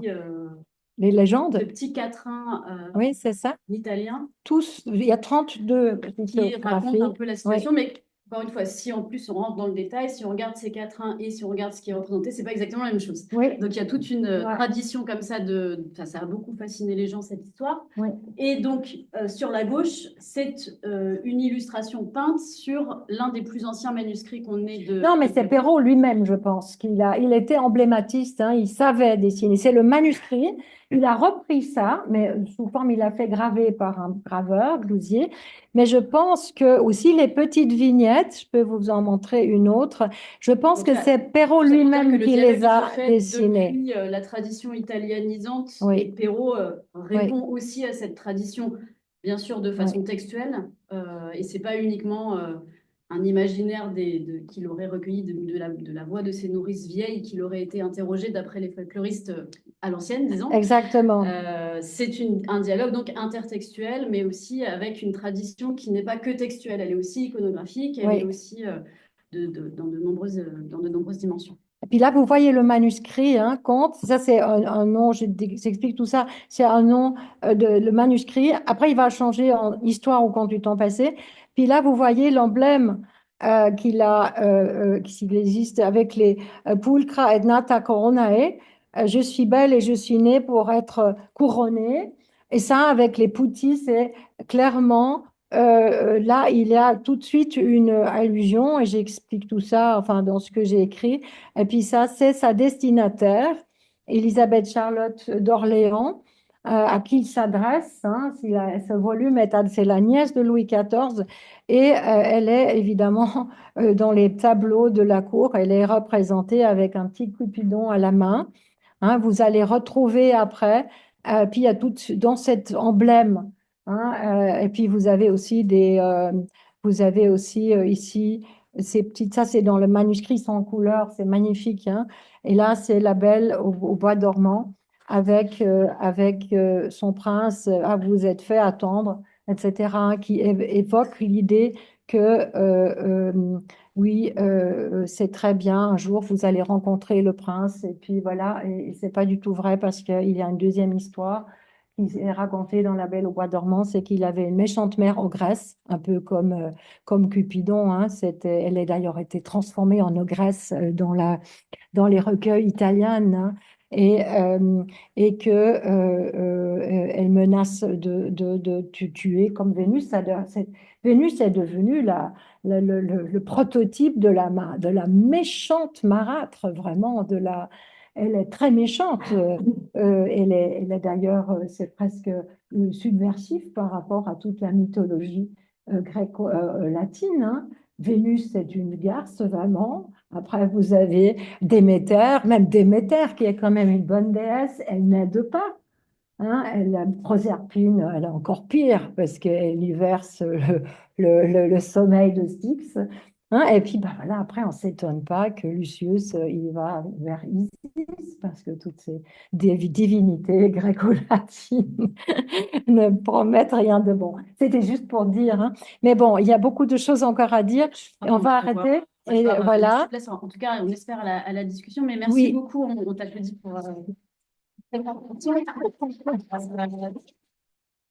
c'était vraiment très utile, je pense, pour notre public qui est très diversifié entre étudiants, spécialistes, gens intermédiaires, etc., que tu fasses cette belle mise au point sur les principes épistémologiques de ta comparaison, qui est une comparaison de littéraire, hein, comme tu l'as mhm, réaffirmé, mais qui, on l'a vu, entre en dialogue avec l'analyse du discours, avec l'anthropologie, avec aussi l'histoire de l'art hein, et tout un tas d'autres disciplines.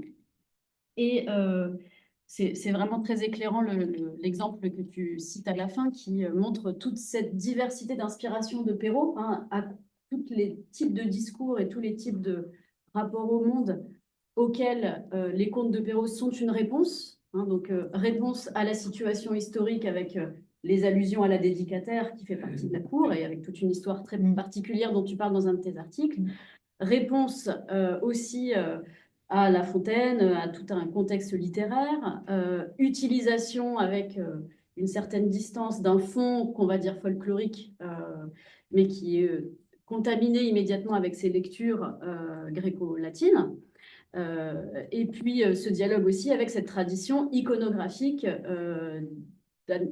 qui ne sont pas que des illustrations, mais qui mettent en tension déjà en Italie le texte avec les illustrations et les supports, puisque ces illustrations servent aussi de décoration dans des salles d'apparat de certains princes, et puis dans des vitraux, on les reprend dans d'autres circonstances en France. Donc il y a toute une circulation effectivement multimodale, multimédiale, multidiscursive, multigénérique, multilingue aussi, qui en retour te permettent aussi de rappeler que Apulé lui-même, effectivement, dans ce traitement qu'il avait dans le texte latin de l'histoire de Psyché, ne faisait pas que rapporter une histoire enchâssée à l'intérieur d'un récit cadre, mais qu'il y avait toute une complexité, une densité textuelle, mais aussi culturelle, mais aussi linguistique, et aussi multigénérique, puisque si Vénus se retrouve en belle-mère acariâtre, c'est sans doute aussi en dialogue avec des conventions de genre plutôt théâtraux, hein, de l'ordre de la comédie, par exemple.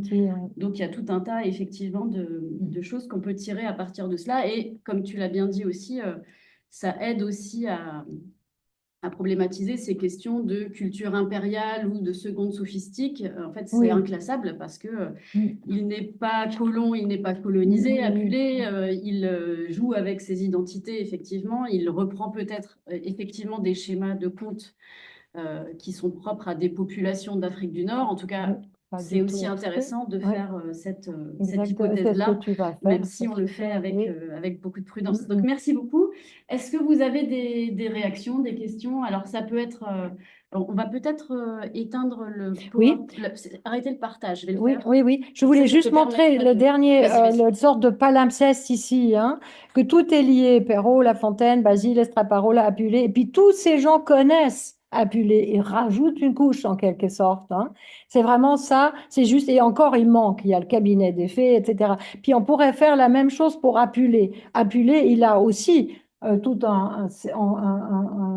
il y a Ovidia, etc. Hein. C'est une espèce de réseau. Mais vous voyez que les flèches, c'est vraiment un palimpseste chaque fois qui rajoute une couche. Et c'est pas seulement la relation à Apulée, mais c'est influencé par ce qu'on a fait Basile et par ce qu'on avait fait Basile. Et c'est vraiment les strates et les strates. Ça, je voulais encore juste montrer. Maintenant, j'arrête le partage. Voilà. Et comme ça, on voit. Comme ça, tu vas pouvoir voir. Je vois ma chère Sylvana, je vois Claude. Pour qu'on puisse te voir. Non, aussi, non, quand ça tu va te réponds. voir. Si, si. J'ai peu dormi. Ah, si, ils ont envie de te voir. Bon, ma caméra semble ne pas avoir envie de te voir, Ça malheureusement. va très bien. Donc, vous Ça allez va continuer très à bien. voir de loin et je m'en excuse. Oui, non, mais ça va très bien. M'en excuser.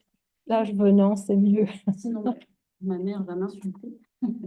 Alors, est-ce que vous avez des questions ou des commentaires, des réactions par rapport à ce que nous a proposé Auteur? Est-ce qu'il y a des gens qui lèvent la main en ligne? Claude. Alors, Claude, oui, il a levé la main. Oui, il a levé la main. Alors, Claude, je te laisse. Merci, merci Outé pour cet exposé à la fois exhaustif, mais aussi extrêmement convaincant, en fait, des différents paramètres de l'analyse comparative. Il y aurait juste un point de dissension que je voudrais te soumettre. Relativement au début de ton exposé, tu as opposé, en les excluant l'une et l'autre, enfin, tu les as opposés en montrant que peut-être, ou en indiquant, tu ne l'as pas montré, mais en indiquant que l'une était peut-être exclusive de l'autre, la littérature comparée, selon les différents paramètres que tu as fort bien indiqués, et puis l'anthropologie. Mais tu as par ailleurs affirmé que qui dit discours, qui dit forme discursive, Ah oui, dit oui, oui, aussi contexte. Et quand on oui, pense au contexte, et en tout cas aux différentes formes de la poésie grecque, on dit naturellement, du point de vue comparatif, anthropologie, anthropologie historique en l'occurrence, oui. pour essayer de saisir les paramètres de ce contexte, non? Oui, totalement. Et tu en as l'exemple brillant. Non, non, je voulais pas dire ça. Je faisais allusion. Parfois, tu dis, mais arrêtez avec la textualité parce qu'il y a peut-être pas autant ben, on travaille sur les éditions, etc. Mais je pense effectivement, l'anthropologie est le champ qui inclut évidemment toutes les activités de l'être humain, donc l'écriture. Donc, l'énonciation. Je suis totalement... Non, non, au contraire, je pense que c'est vraiment... Et c'est pour ça que je suis très intéressée par les écritures. Non, c'était juste un petit peu parce que tu nous taquines parfois, Claude, en disant... C'était uniquement De ce ça. point, de Il a ce le point de meilleur vue-là, exemple. d'ailleurs, on Oui, avait eu toute une discussion, mais il y a une vingtaine, plus d'une vingtaine oui, d'années, sur le oui, concept d'intertextualité, et oui. j'avais indiqué que plutôt que d'intertextualité, il fallait parler d'interdiscursivité, dans la Oui, mesure c'est l'un où dans la l'autre. notion de discours permet justement d'intégrer également le contexte. Et j'ai vu que tu articulais euh, Oui, c'est en les fait... deux concepts, qui sont oui, des concepts opératoires à l'évidence, et oui, je me oui. réjouis. Oui, c'est Manguenot et Charodot, hein, tous les discursivistes, je pense, hein, ce Oui, oui. rapport interdiscursivation et intertextualisation. J'avais pris la citation, hein, Hmm. je pense que ça, c'est admis aujourd'hui, hein. Il y a C'est un aussi, enjeu de Ouais. discussion pour voilà, savoir oui, les oui. curseurs du côté de la Frédéric discursivité Possuta, oui, et donc de la oui, contextualisation avec évidemment la mission d'avoir à penser le mode de rapport oui, entre le texte et ce oui, contexte, oui, et puis une option plus textualiste oui, et avec, bon, Mano ou l'autre ou moi, est un peu critique par rapport à oui, ça, mais enfin, oui, en même temps, oui, Jean-Michel a essayé de trouver oui, le justement chemin entre. l'articulation éventuelle un peu fine Oui, oui, du et rapport puis, entre oui. textualisation et discursivisation. Oui, et aussi, Claude, la citation de Charodot que j'avais donnée sur le maelstrom, hein, il dit, sous le texte, le texte, moi, je le représente dans ma schématisation comme une grille, hein, et cette grille, elle est sur cet énorme puits qui est le maelstrom. Hein. Mhm. Et là, il dit, Patrick, il dit, il y a toujours là-dessous que coule le discours. Hein, donc c'est clair que c'est le discours qui est là, l'élément de base en quelque sorte, mais il y a le texte quand même qui forme une grille et nous on passe par cette grille, si tu Mhm. veux. Mais Mhm. pour aller Mhm. de plus belle dans l'interdiscours. Hein, mais c'était juste par rapport à l'articulation. Je pense que vraiment, comme a dit l'inter... Tu précisais aussi Oui, d'où tu parlais, en fait. oui, Tu parlais depuis la littérature oui, oui, pour oui. après tenir Oui, un mais discours qui pouvait par oui, ailleurs oui, oui, être oui, tenu. oui, oui, mais on est tout à fait d'accord sur ça, Claude, Je crois je que pense. Florence a une... Non, je sais. Ah, Florence est là? Oui, Florence. Bonjour. Alors d'abord, merci beaucoup pour cet exposé. C'était un plaisir de retrouver Apulé et tout ça. Et évidemment, je suis très convaincue par une méthode qui consiste à établir une relation, c'est-à-dire une dynamique et un parcours. Donc voilà. Non. Alors bon, mais je prends la parole pas seulement pour dire ma satisfaction, même si je crois que c'est important. J'ai une question à propos de justement de ce dont parle Marcel Détienne, qui dit bon, il faut se méfier des immédiatement comparables.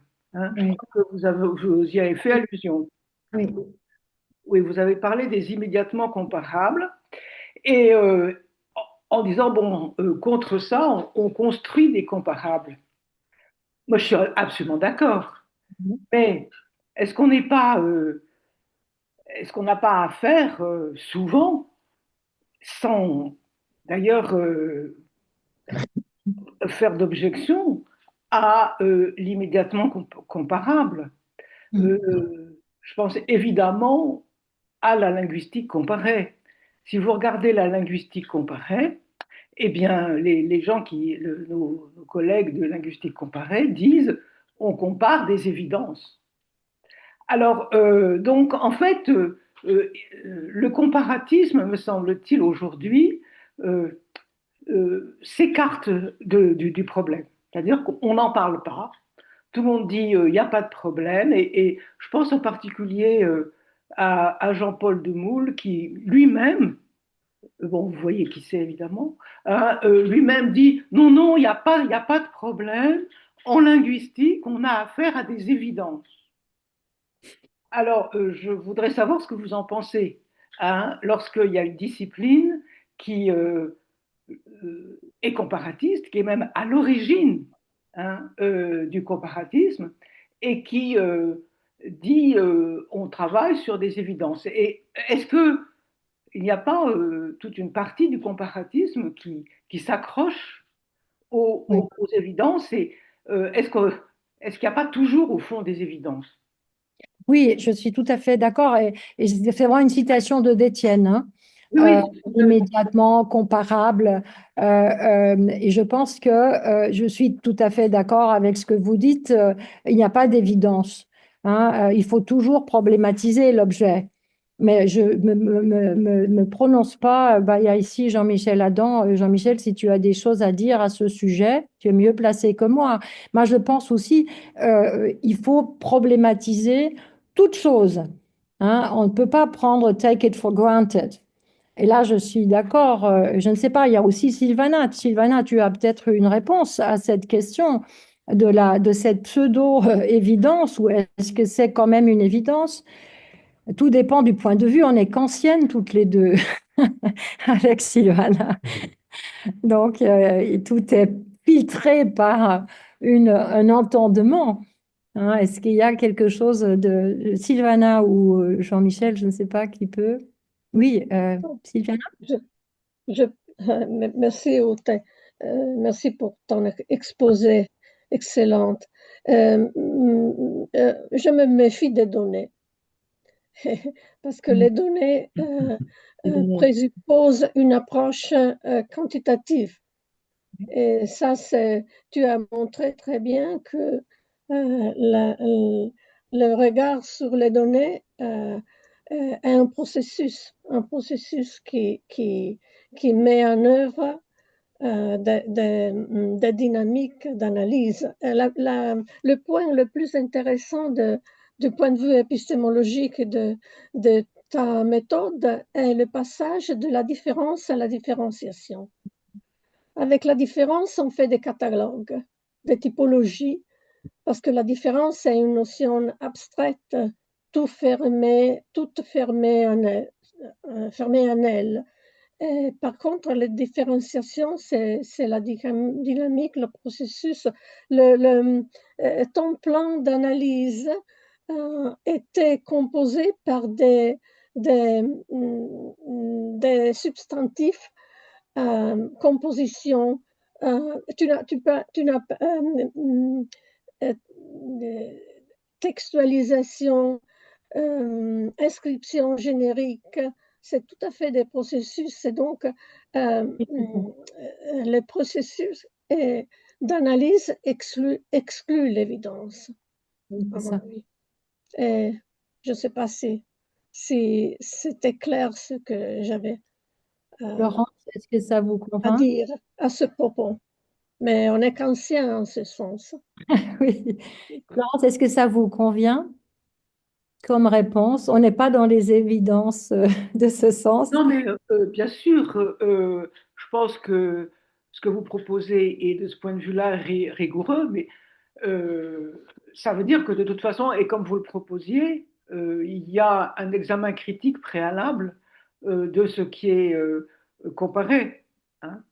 Et c'est-à-dire que, bon, pour qu'il y ait du comparable, pour qu'il y ait des comparaisons, il faut qu'il y ait du comparable. Donc, ça suppose, je vais dire entre guillemets, une ressemblance entre les objets comparés.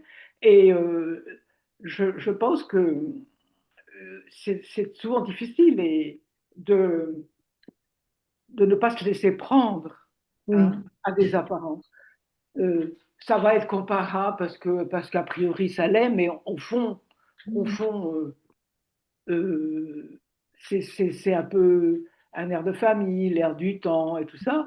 Et il y a des choses enfin, souvent, il y a une idéologie qui est à la base du choix des comparables.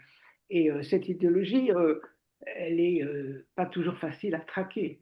Oui, oui, oui, tout à fait. Et puis je pense que ce que dit Sylvana, maintenant on est tellement submergé en plus maintenant l'intelligence artificielle arrive à travailler sur des données quantifiées. Mais est-ce que c'est pour autant quelque chose, c'est ça que tu disais, hein, Sylvana, tu te méfies de ce type d'évidences qui sont dans la quantification. Je pense que c'est vrai qu'on est aujourd'hui, on est aujourd'hui confronté. Je pense que, je sais pas si Kant aurait imaginé qu'on en arrive là, comme aujourd'hui, hein, comment dire, aussi le renversement d'une réalité digitale et d'une réalité analogique, une confusion. Hein, c'est tous ces problèmes qui se posent par rapport à l'évidence et qu'est-ce qu'il est encore, qu'est-ce qui peut encore passer pour réel quand on nie. D'ailleurs, la même Barbara Cassin a écrit un livre très intéressant, La guerre des mots. Trump et Poutine en guerre contre l'Europe et elle montre en fait que c'est des 9 langues que chacun et elle montre des parallèles effrayants entre le discours de Trump, je pense qu'on a tous repéré entre le discours de Trump et de Poutine et elle montre en fait, elle dit mais moi ça continue tellement, il faut combattre ça. Hein, c'est un renversement. Elle dit, c'est un mensonge. Ces retournements de la réalité, c'est pas une autre réalité, c'est un fake, c'est un mensonge. Et elle dit dans la conclusion de son livre, et moi j'ai peur qu'un jour on ne pourra plus dire que c'est un mensonge, tellement ça aurait été assimilé. Hein, et c'est très intéressant. Et puis c'est pour ça l'analyse, et ce que dit aussi Barbara Cassin, il faut toujours faire des analyses des mots et comment ils sont utilisés. Et qu'est-ce que fait? C'est pas par hasard que dès qu'il y a un système autocrate ou un type de fascisme, et je pense qu'on peut nommer un chat aujourd'hui, qui se met en place, il y a défense de vocabulaire, il y a restriction. On n'a pas le droit d'utiliser ni climat, ni gender, toutes ces choses complètement hallucinantes. Ça toujours comme ça. Donc, il y a les mots sont contrôlés.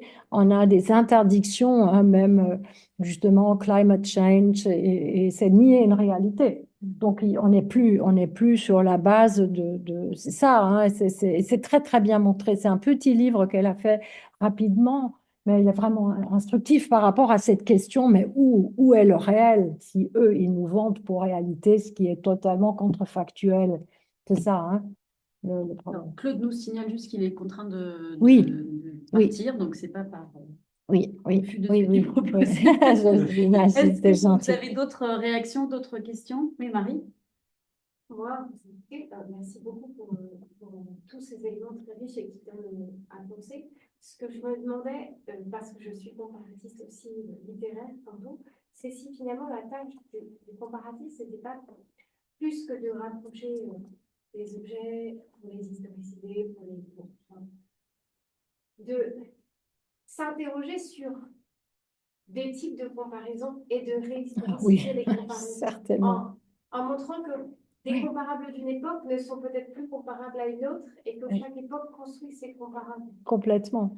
Complètement. Il faut absolument faire l'analyse des types de comparatisme, hein, et les comparer. D'ailleurs, c'est l'enjeu. Florence a aussi contribué, je pense, hein, de comparer les comparatismes. Non, c'était Maya Burger, comparer les comparatismes. Hein, c'était un volume que Claude, mais c'était beaucoup les religions. Non, c'est clair qu'il faut les analyser, mais là encore, la question est toujours la même. Si c'est une méthode, et si ça veut être une méthode heuristique, elle se juge par les résultats. Est-ce qu'il y a connaissance ou pas? Apport de connaissance, c'est ça, hein, heuristique. C'est un gain de connaissance. Est-ce qu'on a appris quelque chose? Est-ce que comparer Apulé et Perrault, ça apporte quelque chose? Et ça apporte pas seulement pour l'un, mais pour les deux. Hein, c'est cet éclairage respectif. Et est-ce que ce gain de connaissance, il a lieu ou pas?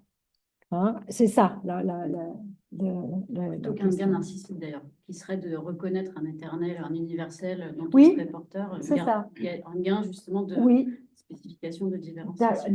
Et c'est en fait, c'est le comparance, en fait, c'est l'autre.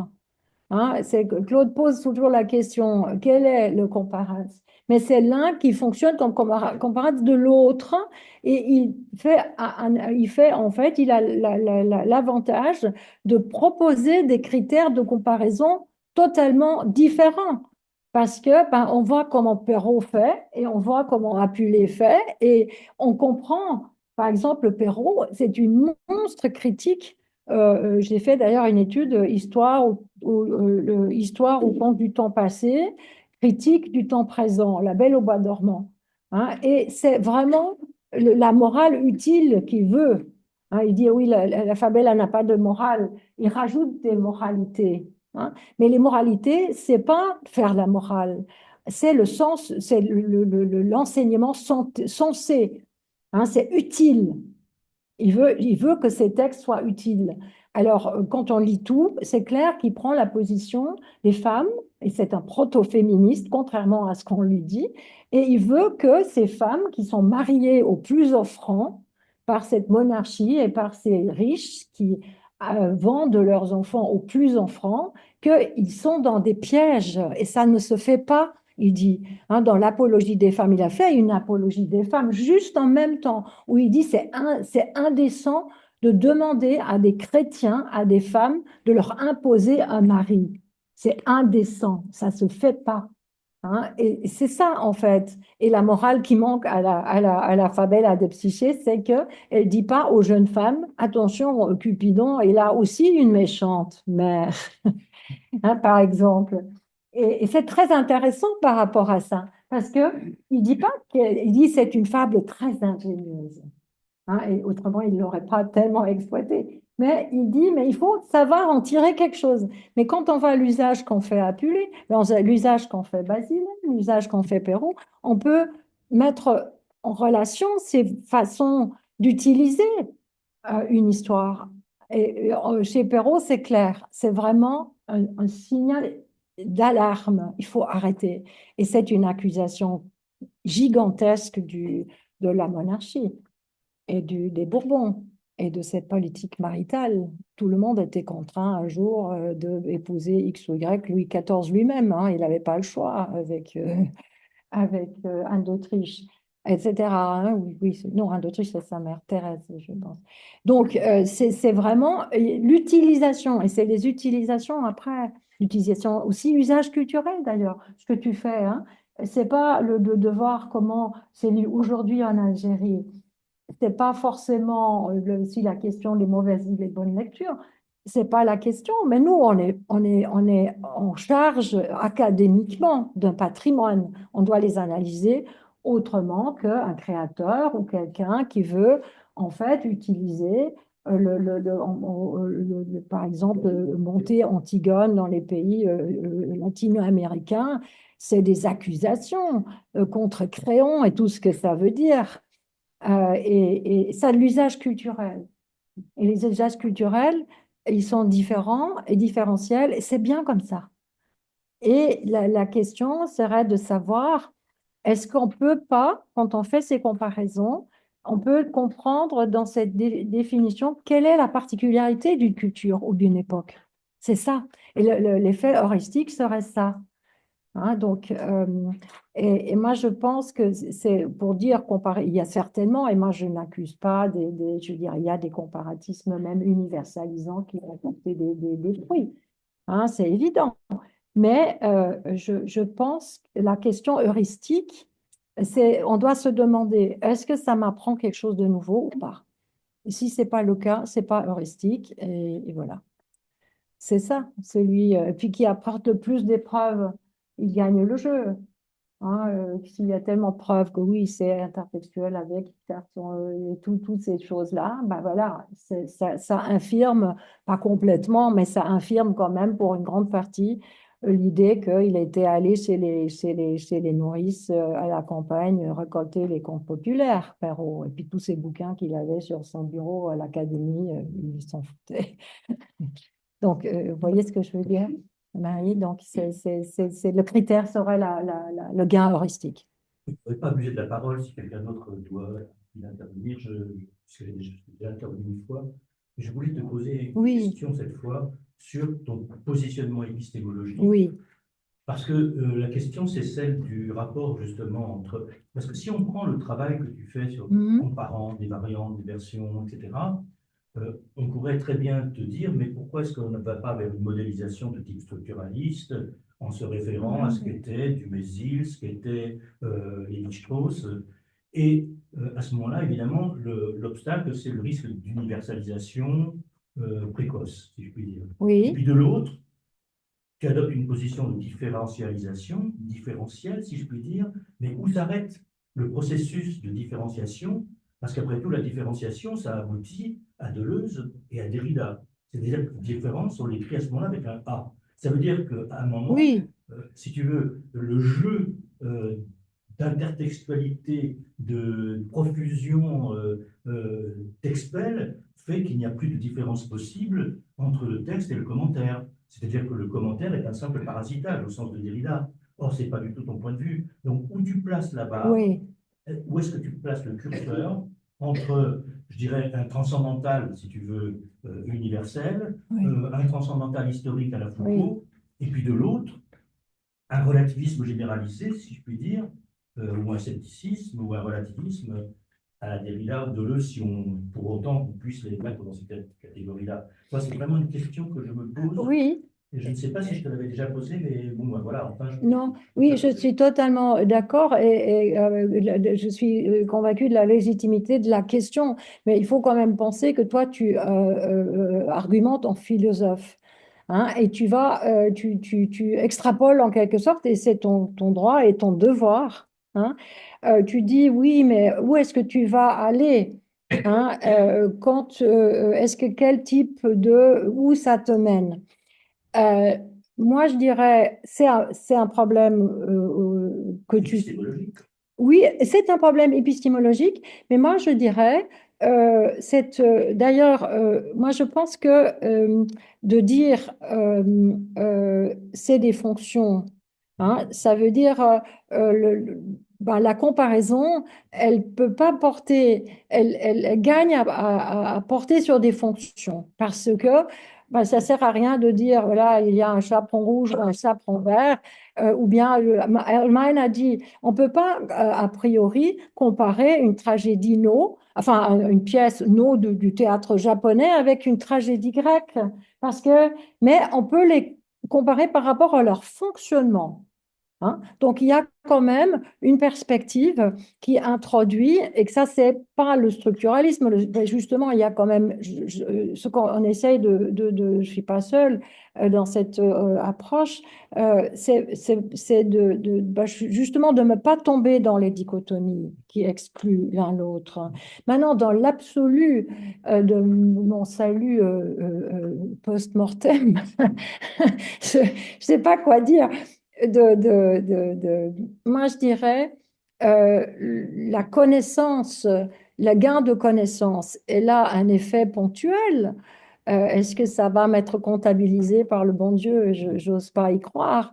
Mais tu vois ce que je veux dire? Je crois que si on enseigne les littératures, qu'on enseigne une approche, qu'on essaye de maintenir vivant des créations littéraires de telle complexité, et que cette méthode de la comparaison peut apporter aux étudiants. C'est pour ça que c'est très important.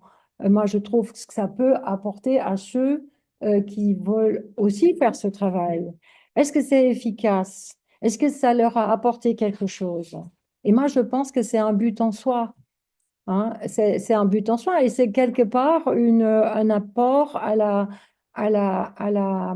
oui, oui, ça porte une satisfaction, la connaissance. Et moi, je pense que ça s'arrête là pour moi, hein. Et puis, et puis, à vrai dire, quand on voit cette ignorance, cette incroyable ignorance de ces leaders en ce moment qui nous précipitent dans l'abîme, la terre entière, c'est d'une bêtise, je veux dire. Obama disait, Michelle Obama, when they go low, we go high. Mais ça, c'est plus du low, c'est des pâquerettes, c'est c'est T'es gentille, t'es indicible. généreuse avec Je les suis une pauvre pâquerette. Je veux dire, tu vas donc de maintenir quand même la confiance dans la création avec sa complexité, avec c'est quand même, il y a une sorte de jubilation quand même. Moi, quand je lis ça, et je me dis, mais c'est génial ce type, c'est fabuleux. Et puis tout ce que ça infuse, tout ce que ça inspire dans l'art, c'est ce mouvement de la vie, moi je dirais, c'est ça qui m'intéresse. Et de voir qu'il y a la création. Et c'est encore peut-être, c'est quelque chose, moi je crois à la propriété émergente. Et je pense que c'est donc, hein, quand il y a deux choses qui se lient d'une certaine façon, ça engendre une troisième chose. Ouais, c'est un peu les enfants aussi, hein. Ils ne sont pas le résultat de deux individus, c'est une nouvelle chose.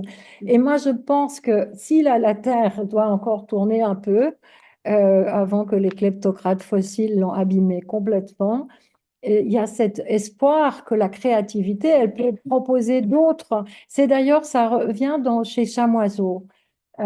Quand il dit, oui, aujourd'hui, l'actif relationnel des langues, des hommes et des cultures, elle réside dans cette connivence et dans cette idée que émerge, si nous acceptons la diversité, au lieu de rémigrer tous ces gens qui apportent toute cette richesse de culture, au lieu de les sortir, de les brimer, de les enfermer, si on l'accepte, et on peut apprendre comment cultiver des plantes, ces indigènes qui viennent là, à ces sommets de climat, qui n'ont jamais rien fait de mal et qui payent tous les... Tu vois ce que je veux dire? Il y a cette propriété émergente qui réside de la créativité et dans la façon de mettre ensemble des pratiques culturelles différentes. Et c'est ça, je dirais, ma transcendance. Elle serait ça, cette croyance que l'être humain est capable d'une créativité. Bah, Kant, revenons à Kant. Kant, ce concept de Einbildungskraft, il est fabuleux. Einbildungskraft, en allemand, il y a deux entrées dans le vocabulaire européen de Cassin, deux entrées. Il y a imagination et il y a Einbildungskraft. Einbildungskraft, c'est le terme de Kant, ça veut dire, c'est la puissance, la force mentale qui permet de réunir dans une image cohérente le divers multiple. On est là. Et c'est, oui, et c'est quand même, mais ça veut dire, le divers multiple, c'est ça la diversalité, hein. Et la créativité, c'est de dire, et c'est ce que dit Chamoiseau, il dit, la diversalité, on va arriver à d'autres complexités. Et c'est ça, arriver à d'autres complexités, hein. Et c'est le schématisme, oui, mais cette Einbildungskraft, c'est cette force qui arrive toujours à faire une image du divers multiple, hein, Et puis je pense que c'est beaucoup dans l'art. On voudrait et ça, c'est ça. Je n'irai pas plus loin. Est-ce que c'est une transcendance? Évidemment, chez Kant, il a toutes les possibles qui sont ouverts. C'est une forme de transcendance, oui. Dante, hein, transhumana, il dit, hein, l'humain, transhumana. L'humain doit se transcender. Il dit, il doit se transcender en tant qu'être humain.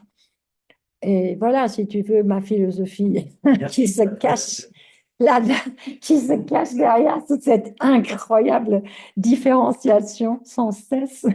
Mais c'est ça, je dirais. C'est mon espoir. C'est pour ça que je trouve les jeunes chercheurs, c'est notre espoir. Merci en tout cas de votre présence. S'il y a d'autres questions, d'autres commentaires, on peut bien entendu prolonger encore un peu dans les couloirs ou par mail, où je sais que tu es Oui, très ouverte donc, à prolonger cette discussion. oui, On va sans peut-être problème. s'arrêter pour ce soir, parce que je ne sais pas jusqu'à quelle heure on ne va pas se faire virer par les services de Oui, sécurité. mais là, on est 2 heures là, avec leur à peu Oui, près. mais c'est Oui, le c'est les service, il salles, ferme en les fait. portes, oui, alors. Oui. Ah oui, il y a juste, on n'a pas pu porter beaucoup, il y a juste des exemplaires de mythes reconfigurés du volume en papier. Il est en ligne, mais servez-vous vraiment. Et puis si vous en avez, c'est